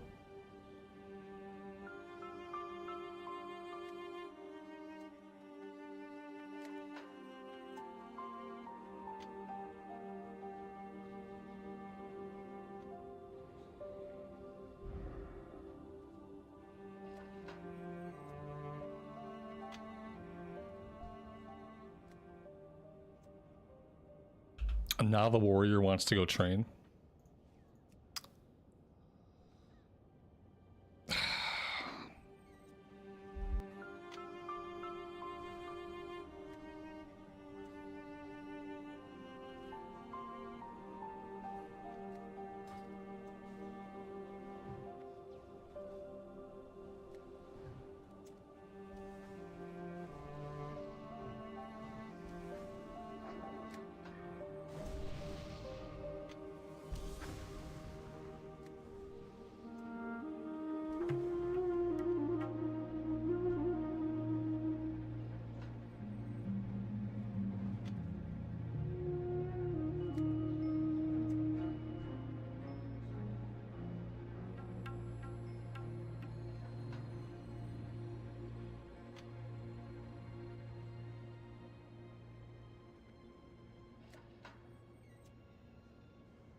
Yeah, I don't mind waiting for him. I hope he puts out some decent amount of DPS.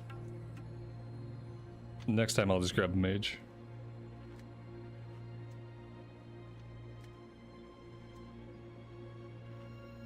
I thought I would throw a bone to a DPS warrior, you know, after how much I struggled finding groups on my DPS warrior. But, yeah. We'll see if it works out. Or if it was a huge mistake.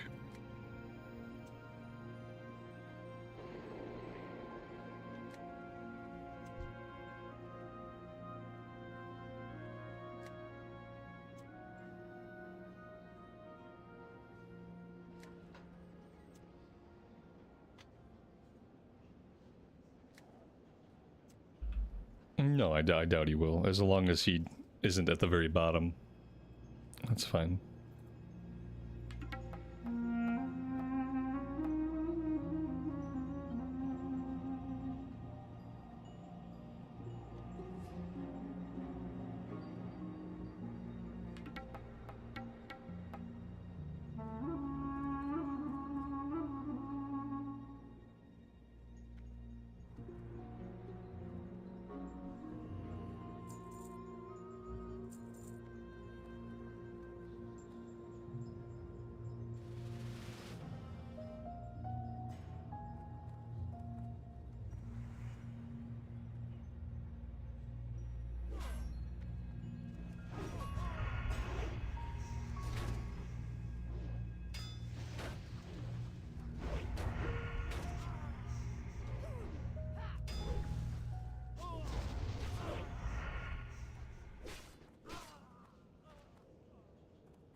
Tried to play retail for the lore, but the Dragon Isles is confusing for a new player. No backstory or context or anything that's happening.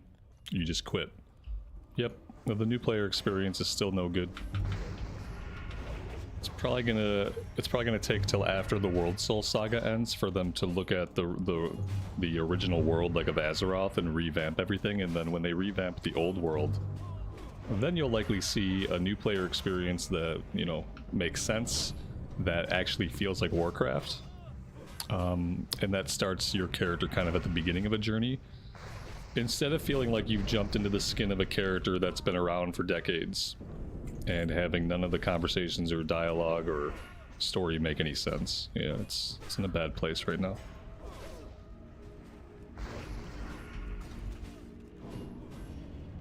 If you want to play World of Warcraft for lore, play Classic. And if you play Classic and you read all the quests, you're going to learn a lot about the World of Warcraft.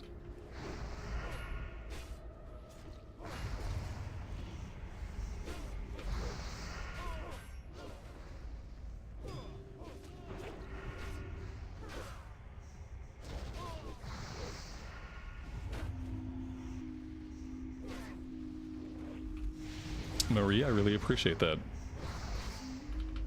Thanks for joining us today.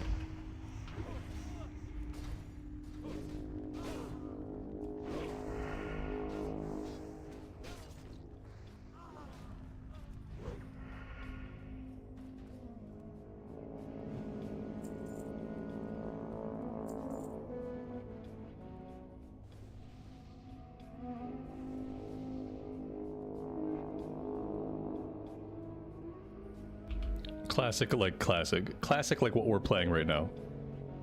Classic era anniversary. And then you just read all the quests. Read all the lore objects. Because classic is the beginning of World of Warcraft. The classic era that we're playing in right now is the original 1 to 60 experience. With some modern changes to make quality of life better.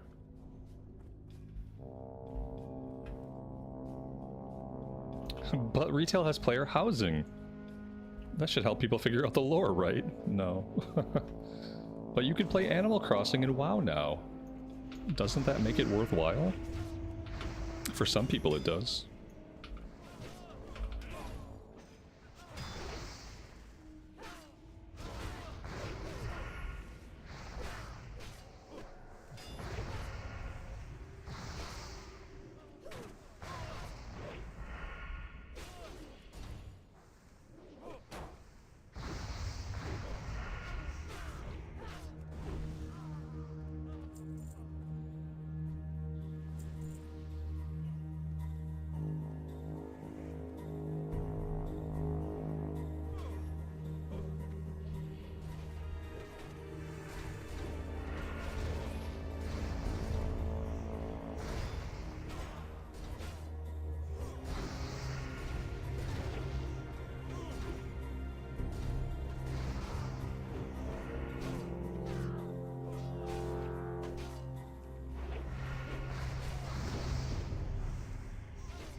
CNET, you should have had the warrior buy you some water while he was in Stormwind. You should have said, yeah, you can go train. Come back with 2 stacks of water for me, free of charge. That would have been the way to do it. 2 birds, 1 stone.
Yes, you only need an active sub. With an active sub, you can play Classic Era, and you can play Mist of Pandaria.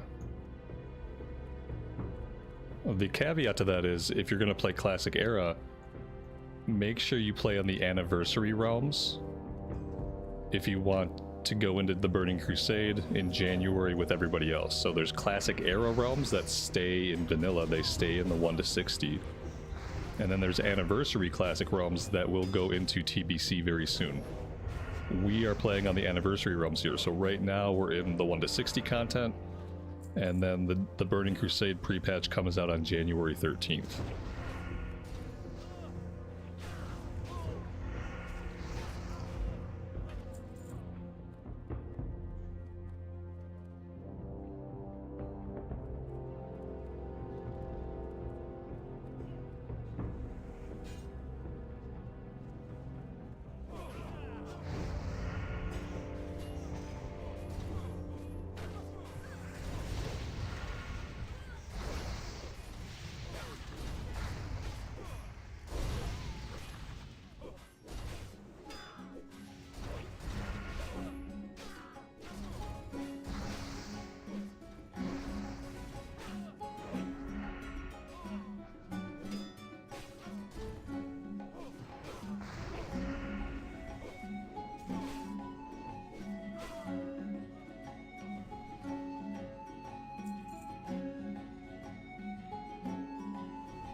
It's about to get dicey.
Karen, have a good rest of your evening. We'll see you next time.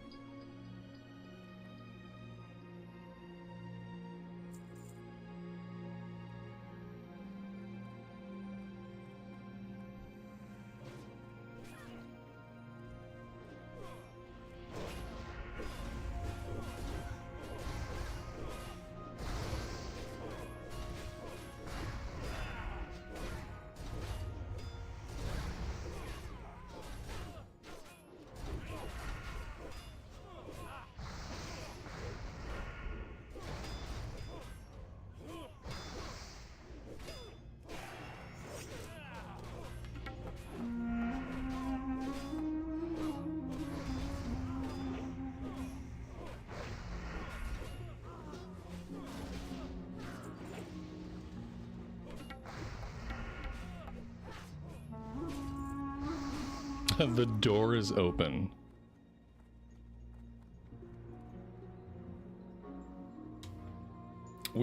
we passed lead around, but nobody reset.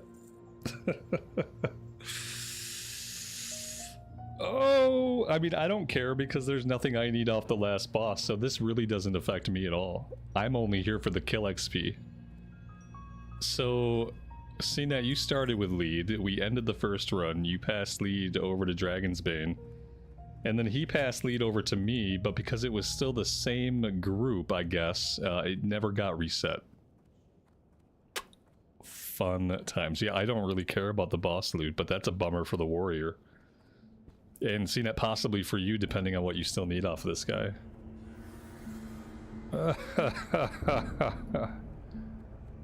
We all have blame for that one, all three of us, because we all three had lead at different points in time.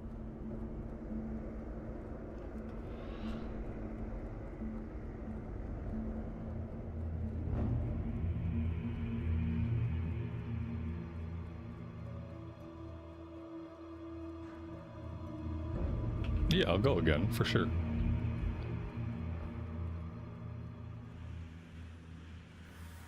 Yep, yep.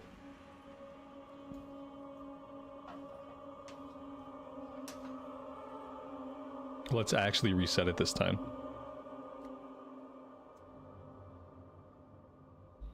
Do you choose your race and passives according to the class you're playing? Some people optimize that way. I don't do that kind of thing. I just play the class race combo that I think I'm going to enjoy the most. And I don't worry about maximizing my racial abilities. There's only a couple of racial abilities that are really strong. Some of them are healing spells, so sometimes people will say like a priest is the best as a dwarf because the dwarf gets a pretty good healing racial as a priest. I don't usually worry about that. Alright, going back in.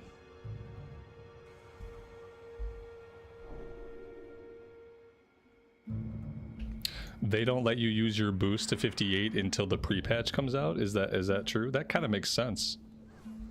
But it's a bummer if people buy the package and get the boost and thinking they can use it now. That would kind of suck.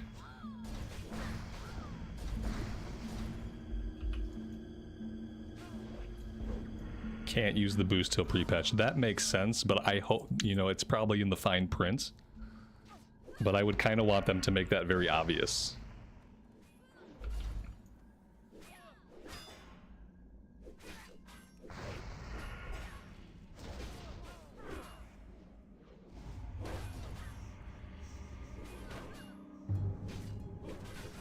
It was in the TBC announcement, yeah, but nobody reads that stuff. Sometimes you just gotta read the fine print.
I can open chests.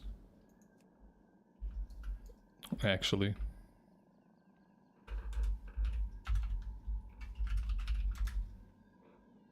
But not that one. Because that one is red. My skill isn't high enough, guys. We gotta figure out where I can level up my lockpicking.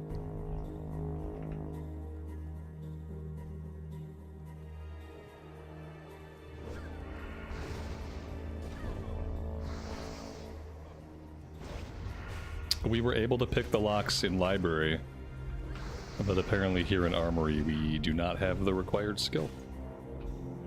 Oh, that guy just pulled all those ads. Let's line of sight the corner here because we got, oh, or not, or we can just charge in. That's fine too. Whatever works.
How do I get the names of my party to be like this? Like over here?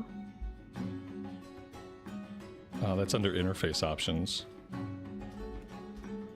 Options, interface, and then at the bottom you want to use the raid style frames. Then you can turn on class colors, you can turn on power bars. I've made mine bigger so you can adjust the height and the width of the bars with these sliders here. And then you can set health remaining or percentage or whatever you like. Yeah, it's all under interface. I've discovered that getting pummeled by a blunt weapon can be quite painful.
We are about to have company.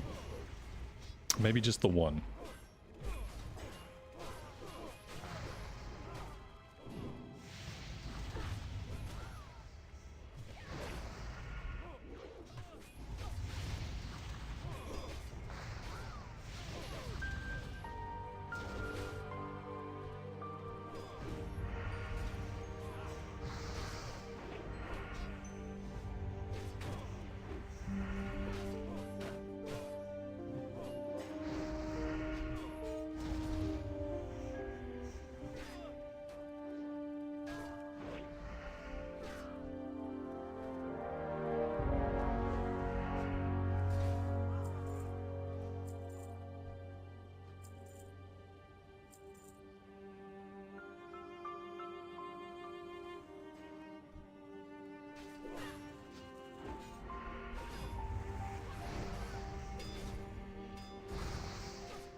Is this Warmane?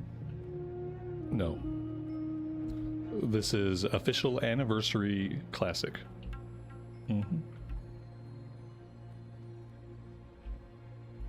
One does not play private servers on a live stream unless one does not want to have a live stream soon. Because, you know, private servers are sort of not legal per se.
Demon Hunter, welcome to the stream.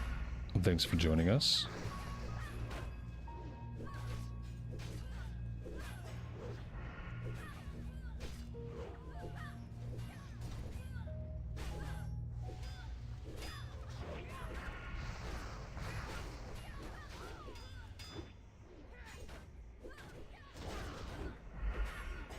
What's new? Well, it's just another day in Azeroth on the road to 60.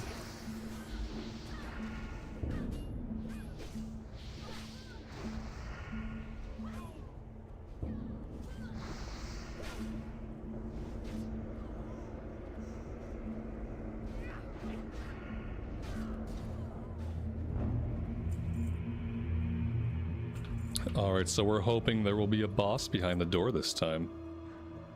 And we're also hoping that I'll have poisons up for this fight, so let's do that. Alright. Jake, thanks for being here, pal. I appreciate that. Oh my god, we have a boss. Ah, I've been waiting for a real chop.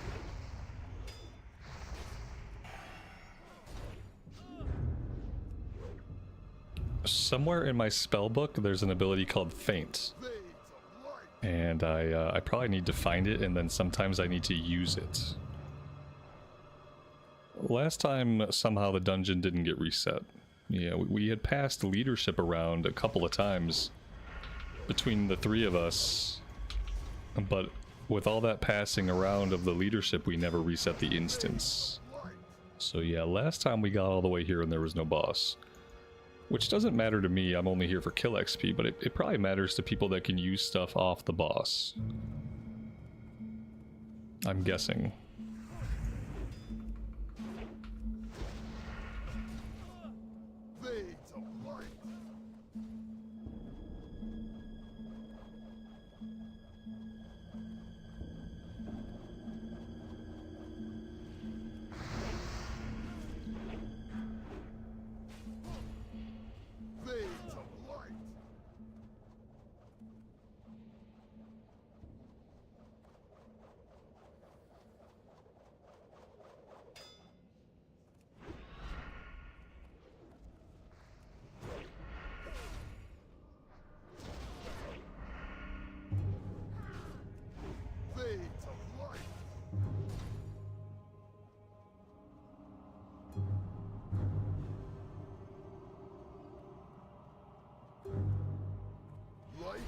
me strength.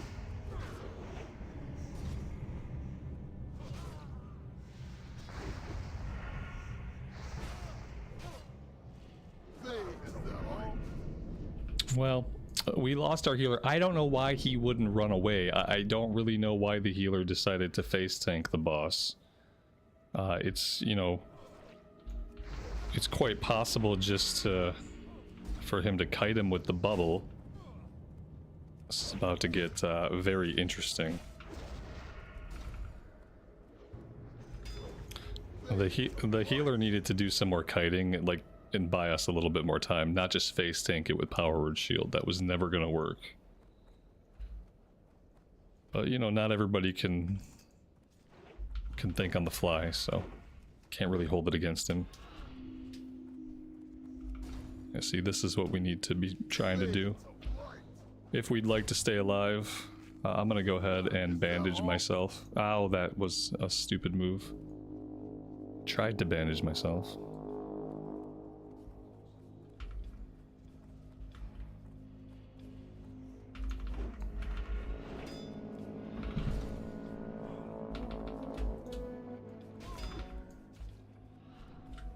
Fades of light.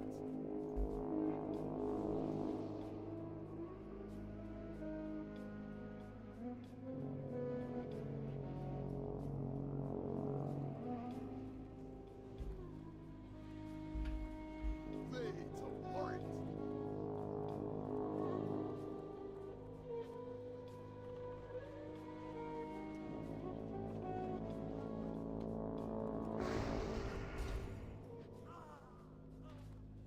There we go. Very nice. He dropped Herod's shoulders, 6 strength, 15 stamina.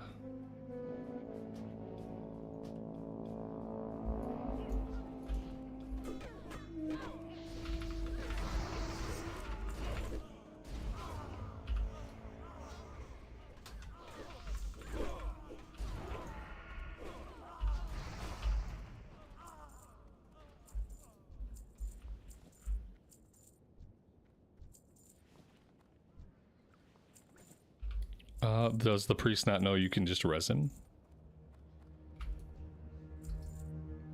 I would have waited for a res.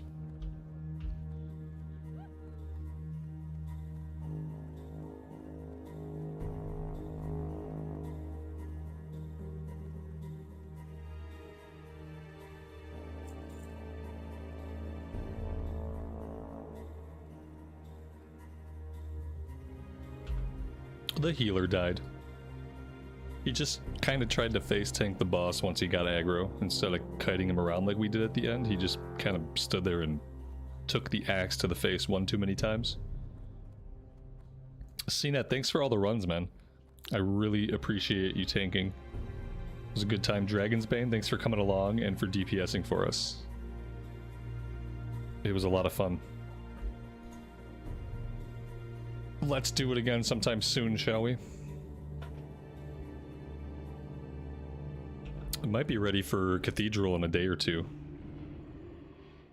Perhaps.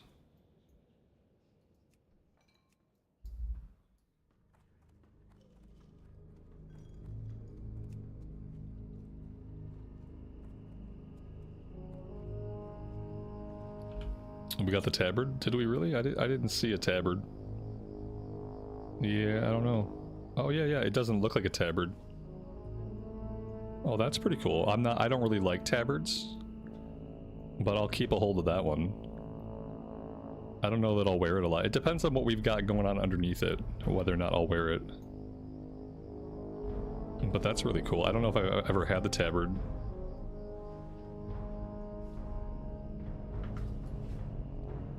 Alright, I still want to play some more today, but I gotta get us back to Stranglethorn.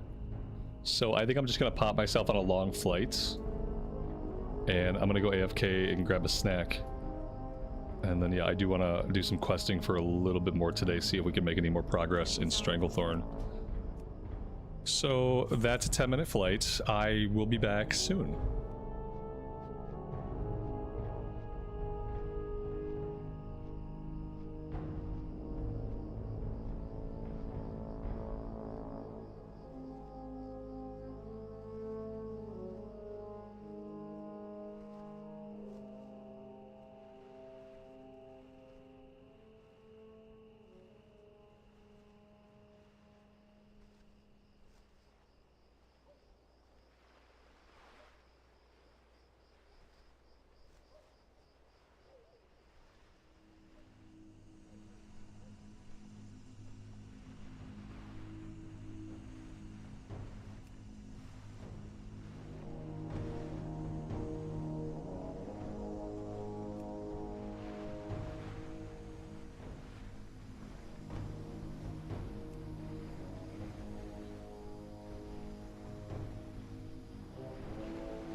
Alright, we are back. We are very close to landing. I wish I could just parachute off my mount, like right here would be perfect. You know, like right where the Horde have their flight point. It's almost like I need a flight point right around here somewhere.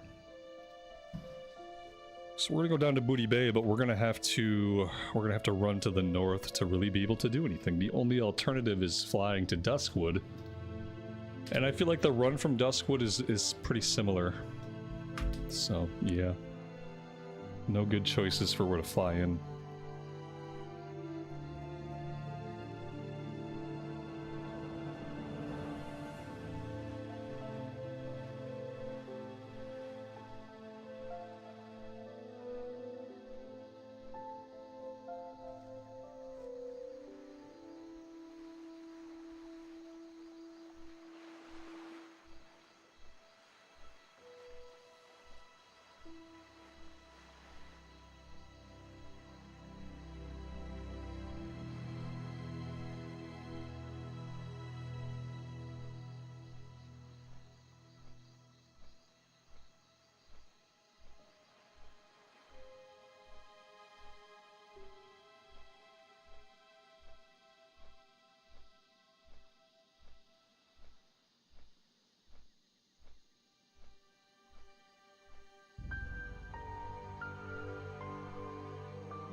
I think I'm gonna set my Hearthstone here.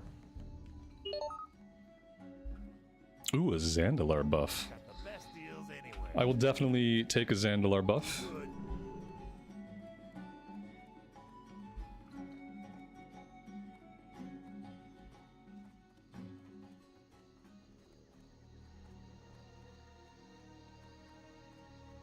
Hey, yeah. Glad I could help.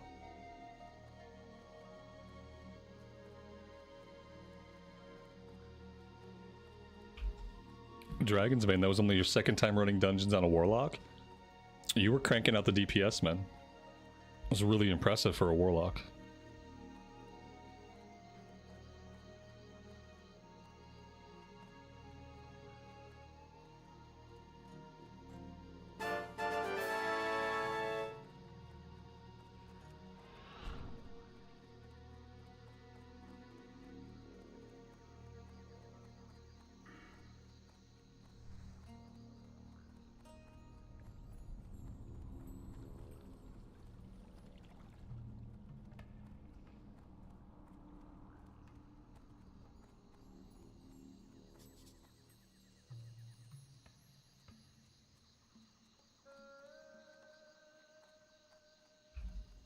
Sometimes I feel like I'm a face tanking rogue too. But it works. It's been working.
You should go with the Warlock and change it up.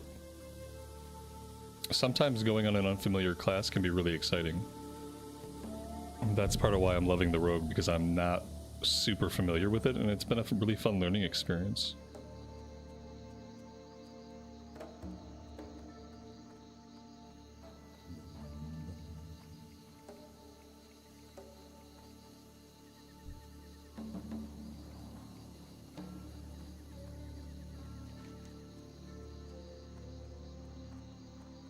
We're not going to do this quest down here.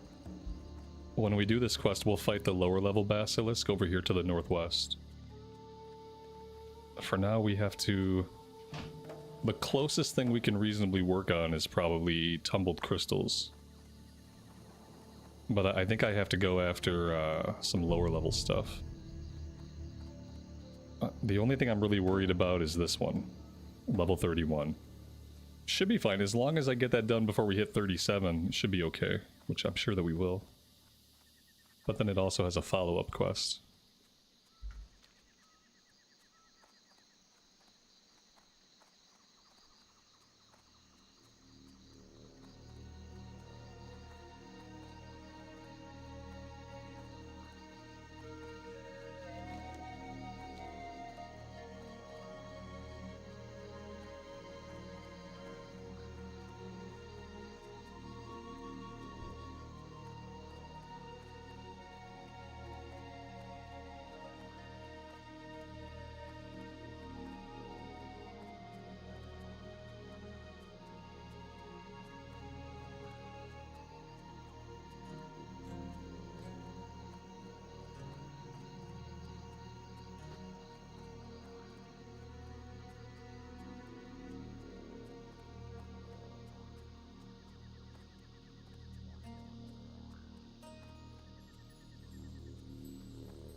The snowballs drive me crazy. Obviously. Drives me absolutely bonkers that another player can do something to my character that stops them from moving. Sometimes I have like these little pet peeves, and apparently that's one of them. Like basically anything another player can do that can affect my character is bound to annoy me. I don't know why.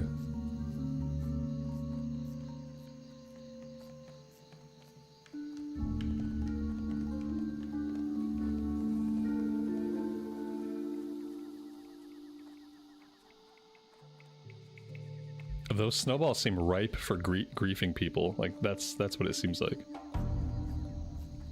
I'm sure there are ways.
Well, we are looking for river crocolisk, and obviously we're not the only ones. Not by a long shot. But then we also have panthers, tigers, and raptors we can go after. I'd like to try to get this one done before we get too involved in anything else. We only need 2 of their items, but obviously it's not 100% drop rate. What spec am I currently playing? We are combat swords. That is our spec right now. Combat swords.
Yeah, it looks like all the wildlife in Stranglethorn is still pretty much dead.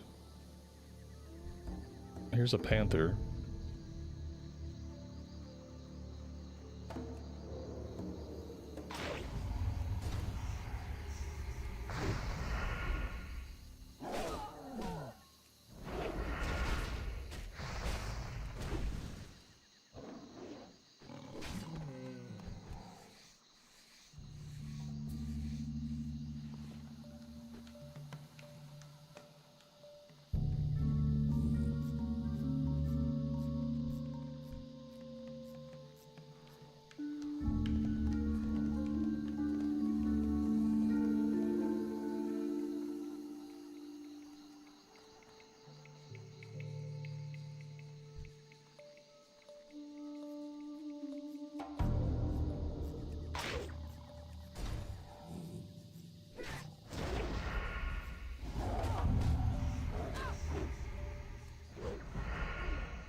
Is this a PvE server? Yes.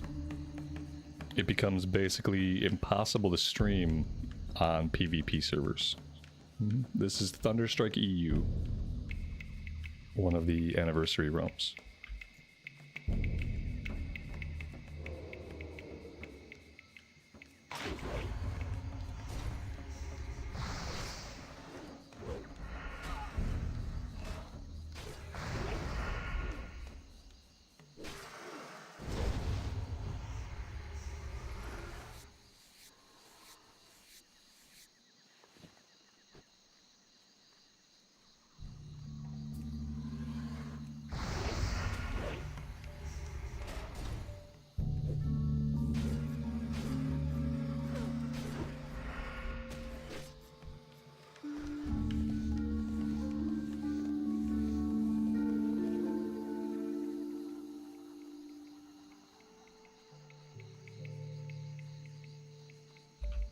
Dragon's Bane, thank you so much for the super chat, man. That is very generous of you. For the snowballs. Okay. You're paying the price for your misbehavior. That's what you're telling me. Either way, I really appreciate it.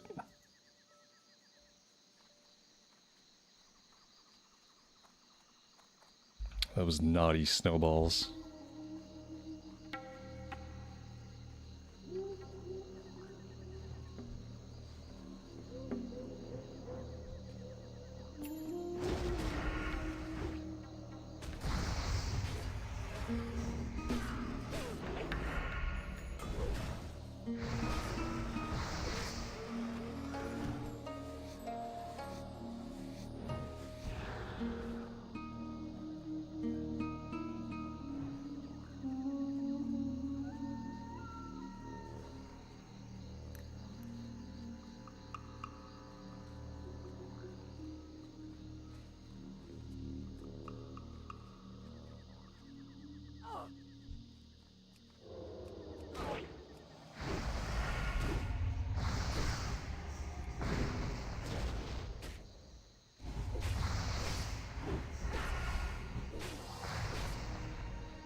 Gerald, good evening to you and welcome to the stream. How long have I been on today? 4 hours? A little bit over 4 hours.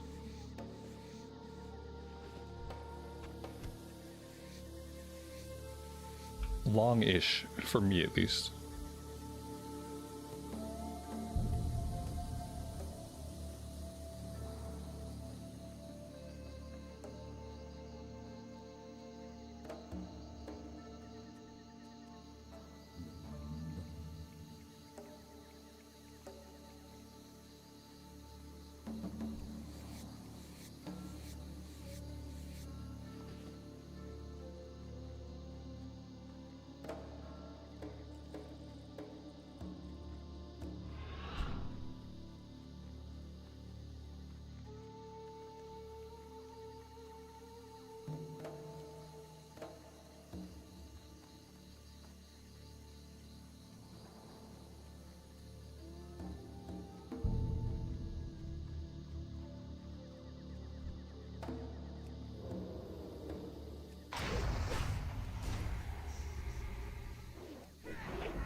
How many calories do I eat a day? That's like a weird question.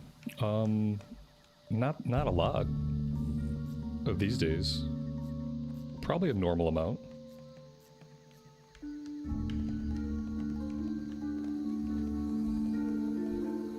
Back when I was in my 20s and 30s, when I was like trying to weightlift more seriously, then I was eating like 3,000 calories a day. And that was absolutely awful.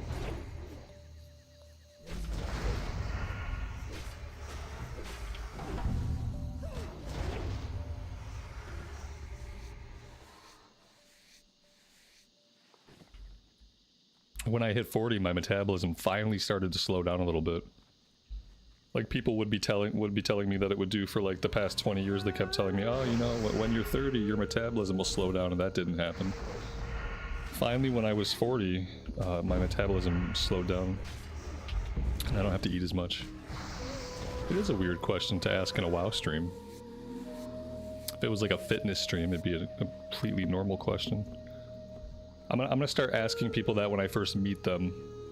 Like the first time I meet somebody, I'm gonna ask them, how many calories do you eat a day? And I'm gonna see if like in real life people don't think that's weird as hell. Because I think that's just a weird thing to ask somebody.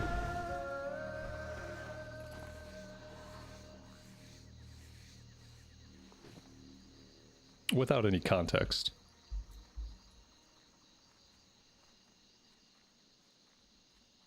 Nothing is weird in context. Lots of things can be weird out of nowhere that would otherwise be perfectly normal to ask. And I think this is one of those things.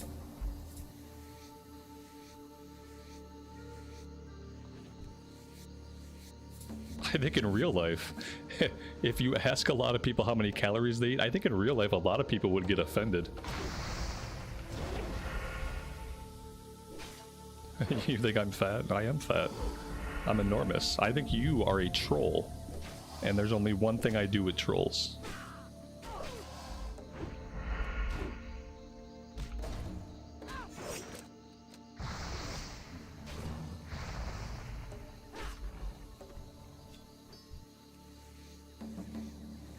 They say the camera adds 10 pounds. In my case, I think the camera adds like 20 pounds of solid muscle. So, you know.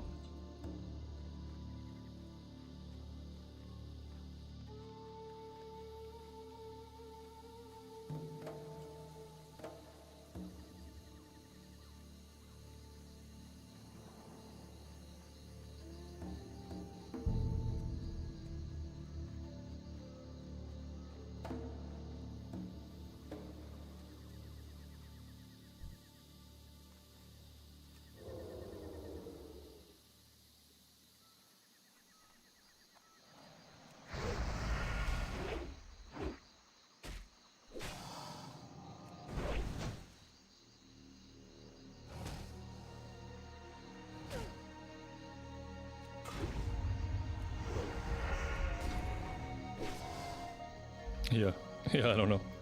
Yeah, I mean, I'm 6'4", and I'm 200 pounds. Right now, I'm probably down to like a lean 195. So, yeah. Oh god, is this an elite? Oh god, it is the elite. Oh, here I am without any vanishing powder. I knew it. As soon as I saw it, I knew it was the elite. I gotta get away from this guy. Now, let's go back up top and see if there's any raptors up here.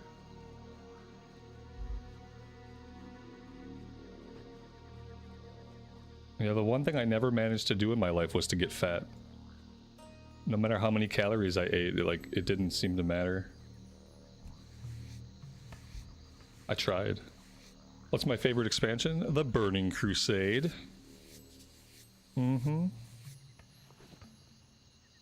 Soon to be the expansion we're playing every day. You've been trying to fatten me up. You can't fatten me up. Not the way I eat. Even if I completely stopped working out, which is very unlikely after 21 years of doing it, even if I completely stopped working out, I probably still wouldn't fatten up. The only thing that ever adds like a little bit of fat or a little bit of girth to my belly is drinking way too much beer. Like a heart-stopping amount. not even, you know, that's the only thing. Like if I've just been drinking way too much beer for way too long, then I'll gain like a little bit of beer weight. But even that is not very much. Especially when I work out pretty constantly. Yeah, you can be healthy at any weight if a lot of the weight is muscle mass. You know what I mean? Or as long as you're just like in decent physical condition, you can weigh whatever. If you're active and your body is strong enough to support itself and hold itself together, then you can be healthy at any weight.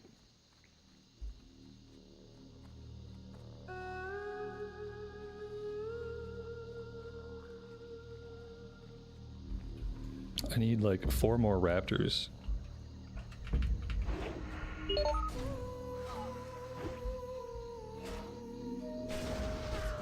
I think this mage pulled him with a frostbolt, and somehow I still got the tag. It's like maybe the frostbolt missed. That's all I can think.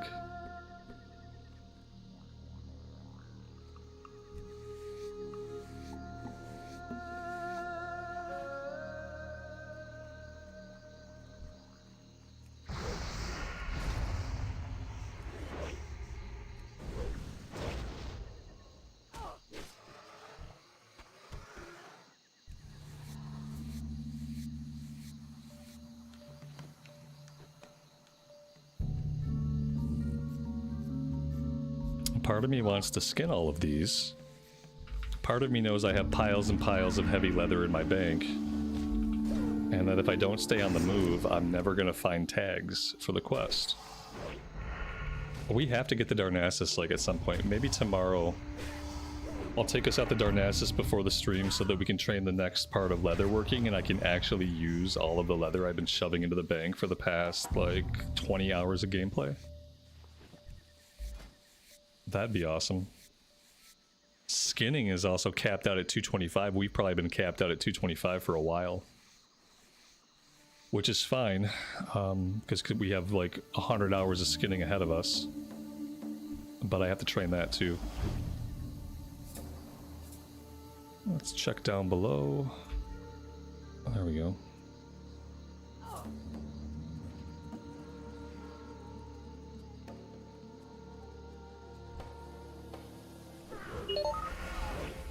Yeah, we've been there. Well, we've been to Darkshore and we've done a little bit in Ashenvale, I think. So we've been out there. I just haven't been out there since the last time we ran BFD. We ran BFD like a long time ago. And then after that, I never went back to Ashenvale. Oh, I'm gonna get us out there and I'll just take myself out there, get that stuff trained, and then I'll hearth out. What's the aura around the swords? That is Fiery Weapon, which is a weapon enchant that enchanters can put onto weapons. And it's a chance to deal additional fire damage on weapon swing.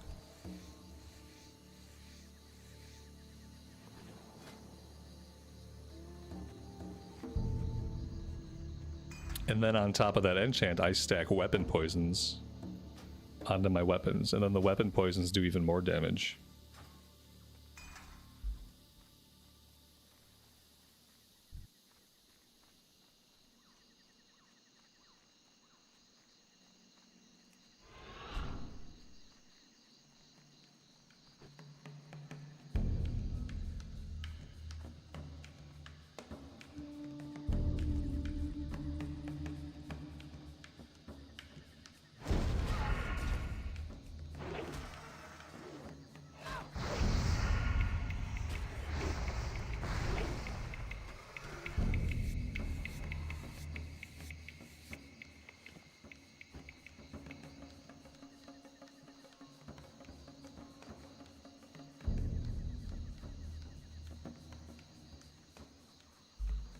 Is the lore the same regardless of the faction you pick? In Classic, no. In Classic, Horde and Alliance have separate quests, separate questing hubs, completely different NPCs you'll interact with, completely different quests you'll do. There's a few places in the world where Horde and Alliance will do the same quest, usually Goblin towns, because Goblins are notoriously non-faction. But besides that, your pathway through this game is going to be completely different depending on whether you're Horde or Alliance. There will be entire zones that you may go to or may not go to depending on your faction.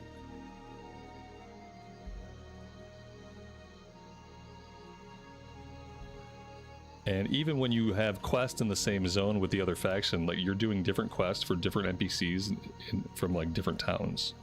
So no, it's all very much different. Now in modern WoW,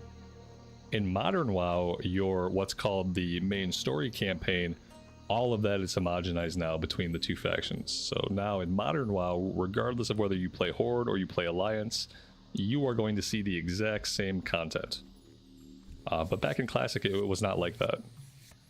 It didn't become like that until, I think, Warlords of Draenor. Warlords of Draenor, which was like the 6th expansion, really, or the 5th rather, really pulled the trigger on that. Doing like basically the same campaign, regardless of faction.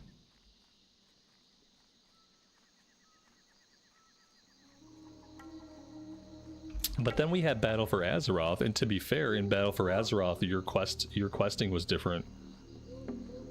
So, you know. But nowadays it's all the same.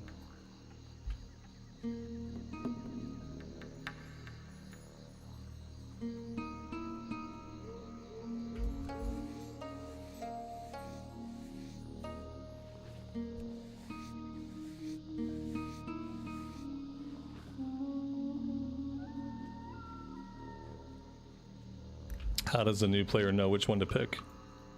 That's a good question. You don't. You know, you kind of have to try them and see, like, what's your cup of tea. Because between Classic Era, which is what we're currently playing, and Mist of Pandaria Classic, which is the 4th expansion, which is currently also playable, and Modern WoW, they're all very different games. So as far as, like, which version of WoW you are going to enjoy the most, it's gonna vary, like, and it's impossible to say. You can try them out, you know. If you have an active sub, you get access to all versions of Classic, but you also get access to play retail up to level 60. So if you're paying the $14, you can try all the different versions of the game, and kind of try to figure out like what's more your speed, because yeah, they're all incredibly different as far as how they feel. And as far as how your character progresses.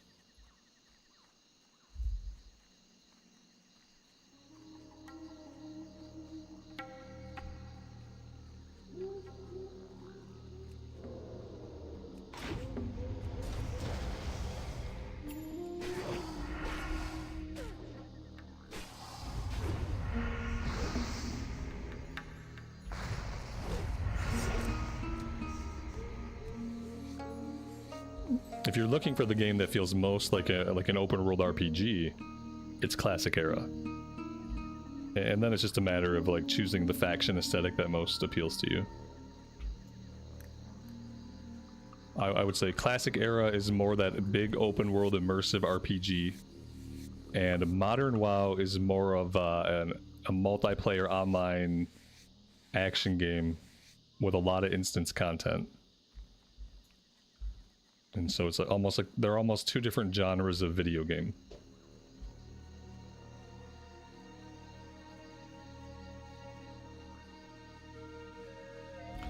Sandworm stew, you can make it endgame, sells for almost 2 gold per stew. That won't be the case very much longer though. By the time pre-patch hits, that won't be the case. My cooking is pretty good. My cooking's at 202. We're gonna farm some turtles soon. Maybe we'll go to South Shore prior to doing some SM, and we'll just farm turtles for a while, and that'll get our cooking where we need to be. Just a ton of turtle meat.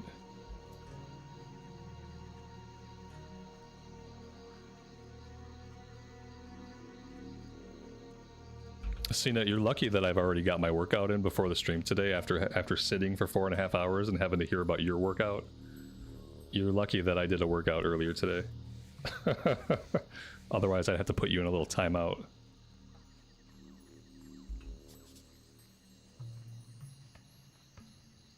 I'm hoping that I can sell buff food that people need for raids and stuff. Yeah, absolutely. That would be the dream. Robert having a way to make his own money. Not shamelessly relying on others. I'd love to get to a point, like, economically and financially, where I can actually help other people in our guild. Like, when they need stuff and helping, like, build up the guild bank. I'd like to get to a point where I can actually be productive. So I feel like, you know, I have a lot of time to play the game, so I should probably figure out how to make gold some of that time.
This is going to be a close fight. I'm going to let him fight it out. There we go, he got it. As a warrior, you kind of live for those fights, where like it's really close, and it's a matter of whether you crit or whether you miss. I'd hate to interfere with a warrior's 2-pull. Never interfere with a warrior's 2-pull. If you see a warrior out in the world and they're struggling with a 2-pull, don't help them. They don't really want you to help. You know, they'll be appreciative anyway if you do, but what they really want is to see if they can take it. You know, they want to know if they can do it. So you just gotta leave them be. Seeing that we do have a guild enchanter, that's awesome. Funnel greens, okay, yeah, absolutely. We're gonna have a guild bank in TBC, right? Because they made that change to where we're actually gonna have a guild bank now in TBC. So it should just be a matter of just like we can dump the greens into the guild bank. Unless we're also getting instant mail among guildies, but I think like dumping all the greens into the guild bank and letting them go to town. Yeah, having a guild bank is gonna be so amazing. As opposed to what, we had to wait until Cataclysm in Progression Classic to get a guild bank? That was horrible. I remember coming back in Wrath and being like, wait, what? There's no guild bank in Wrath? It's so good to get it in TBC.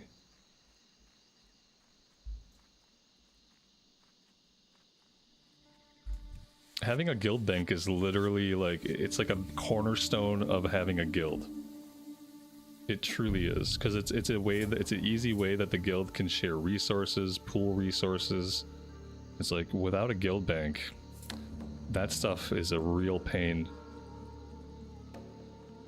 Because then you almost have to have like a Discord channel where people post stuff to the guild that they have that they can whisper them in game to get. Like, ugh.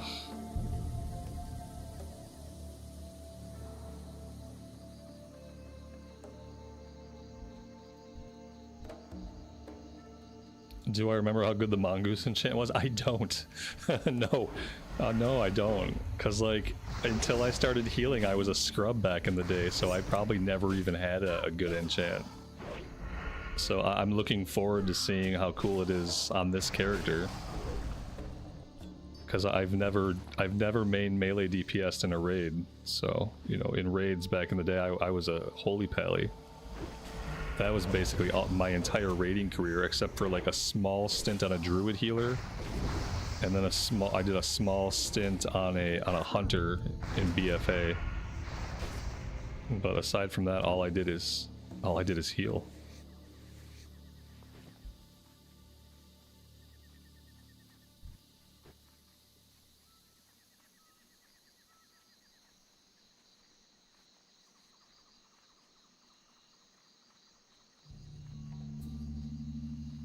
Alright, what I should really do is see if I can finish up the Raptor quest. We got 5 out of 10 on these, which is actually pretty good. But it is a low drop rate, and it is a low population on these guys compared to how many players are here killing them.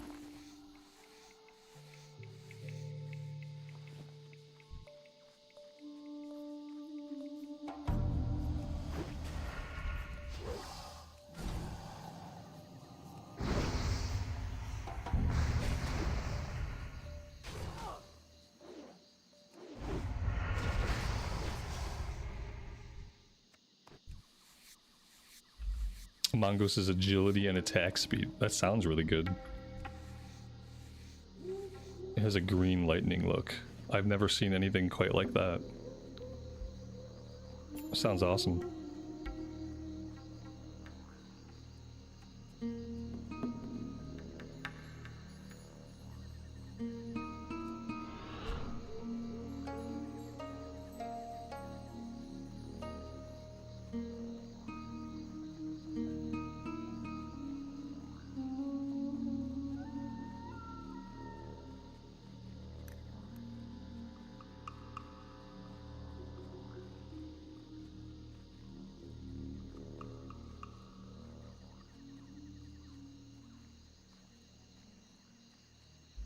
Oh, that would be cool. Do some PvP in pre-patch to get the PvP weapons.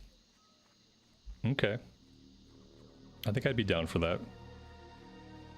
It'd be cool to have some good weapons to go through the portal. True. But yeah, I don't want to get a full set of gear because I want to go in as kind of a scrub, but I wouldn't mind having good weapons for a while. Because I don't need to feel like a complete scrub, you know. I could just go in looking like a scrub and then still deal like a surprising amount of damage. I'd be okay with that. It's a good compromise.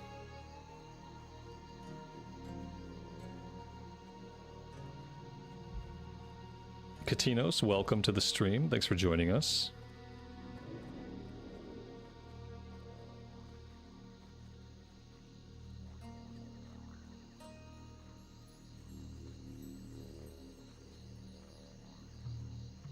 What do I need? Like one more raptor? I need 2 more raptors.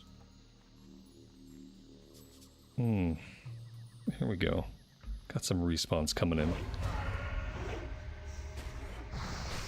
It's getting pretty late server side too. Server time is almost 11 o'clock on a Sunday night. Don't these people have jobs to go to tomorrow? What is a scrub? In the sense that I'm using it, a scrub is someone whose character has really bad gear. You know, you're just gonna go into the next expansion and you're just gonna have questing gear on. You're not gonna have any like epics from the endgame content or anything like that. You're not gonna have any epics from PvP endgame. You're just gonna take whatever questing gear you got on at level 58 and you're gonna walk your scrub ass through the portal. That's how I'm using scrub. That's what I mean when I say it. There may be different definitions and different things people mean, but that's what I mean. Just a really undergeared character.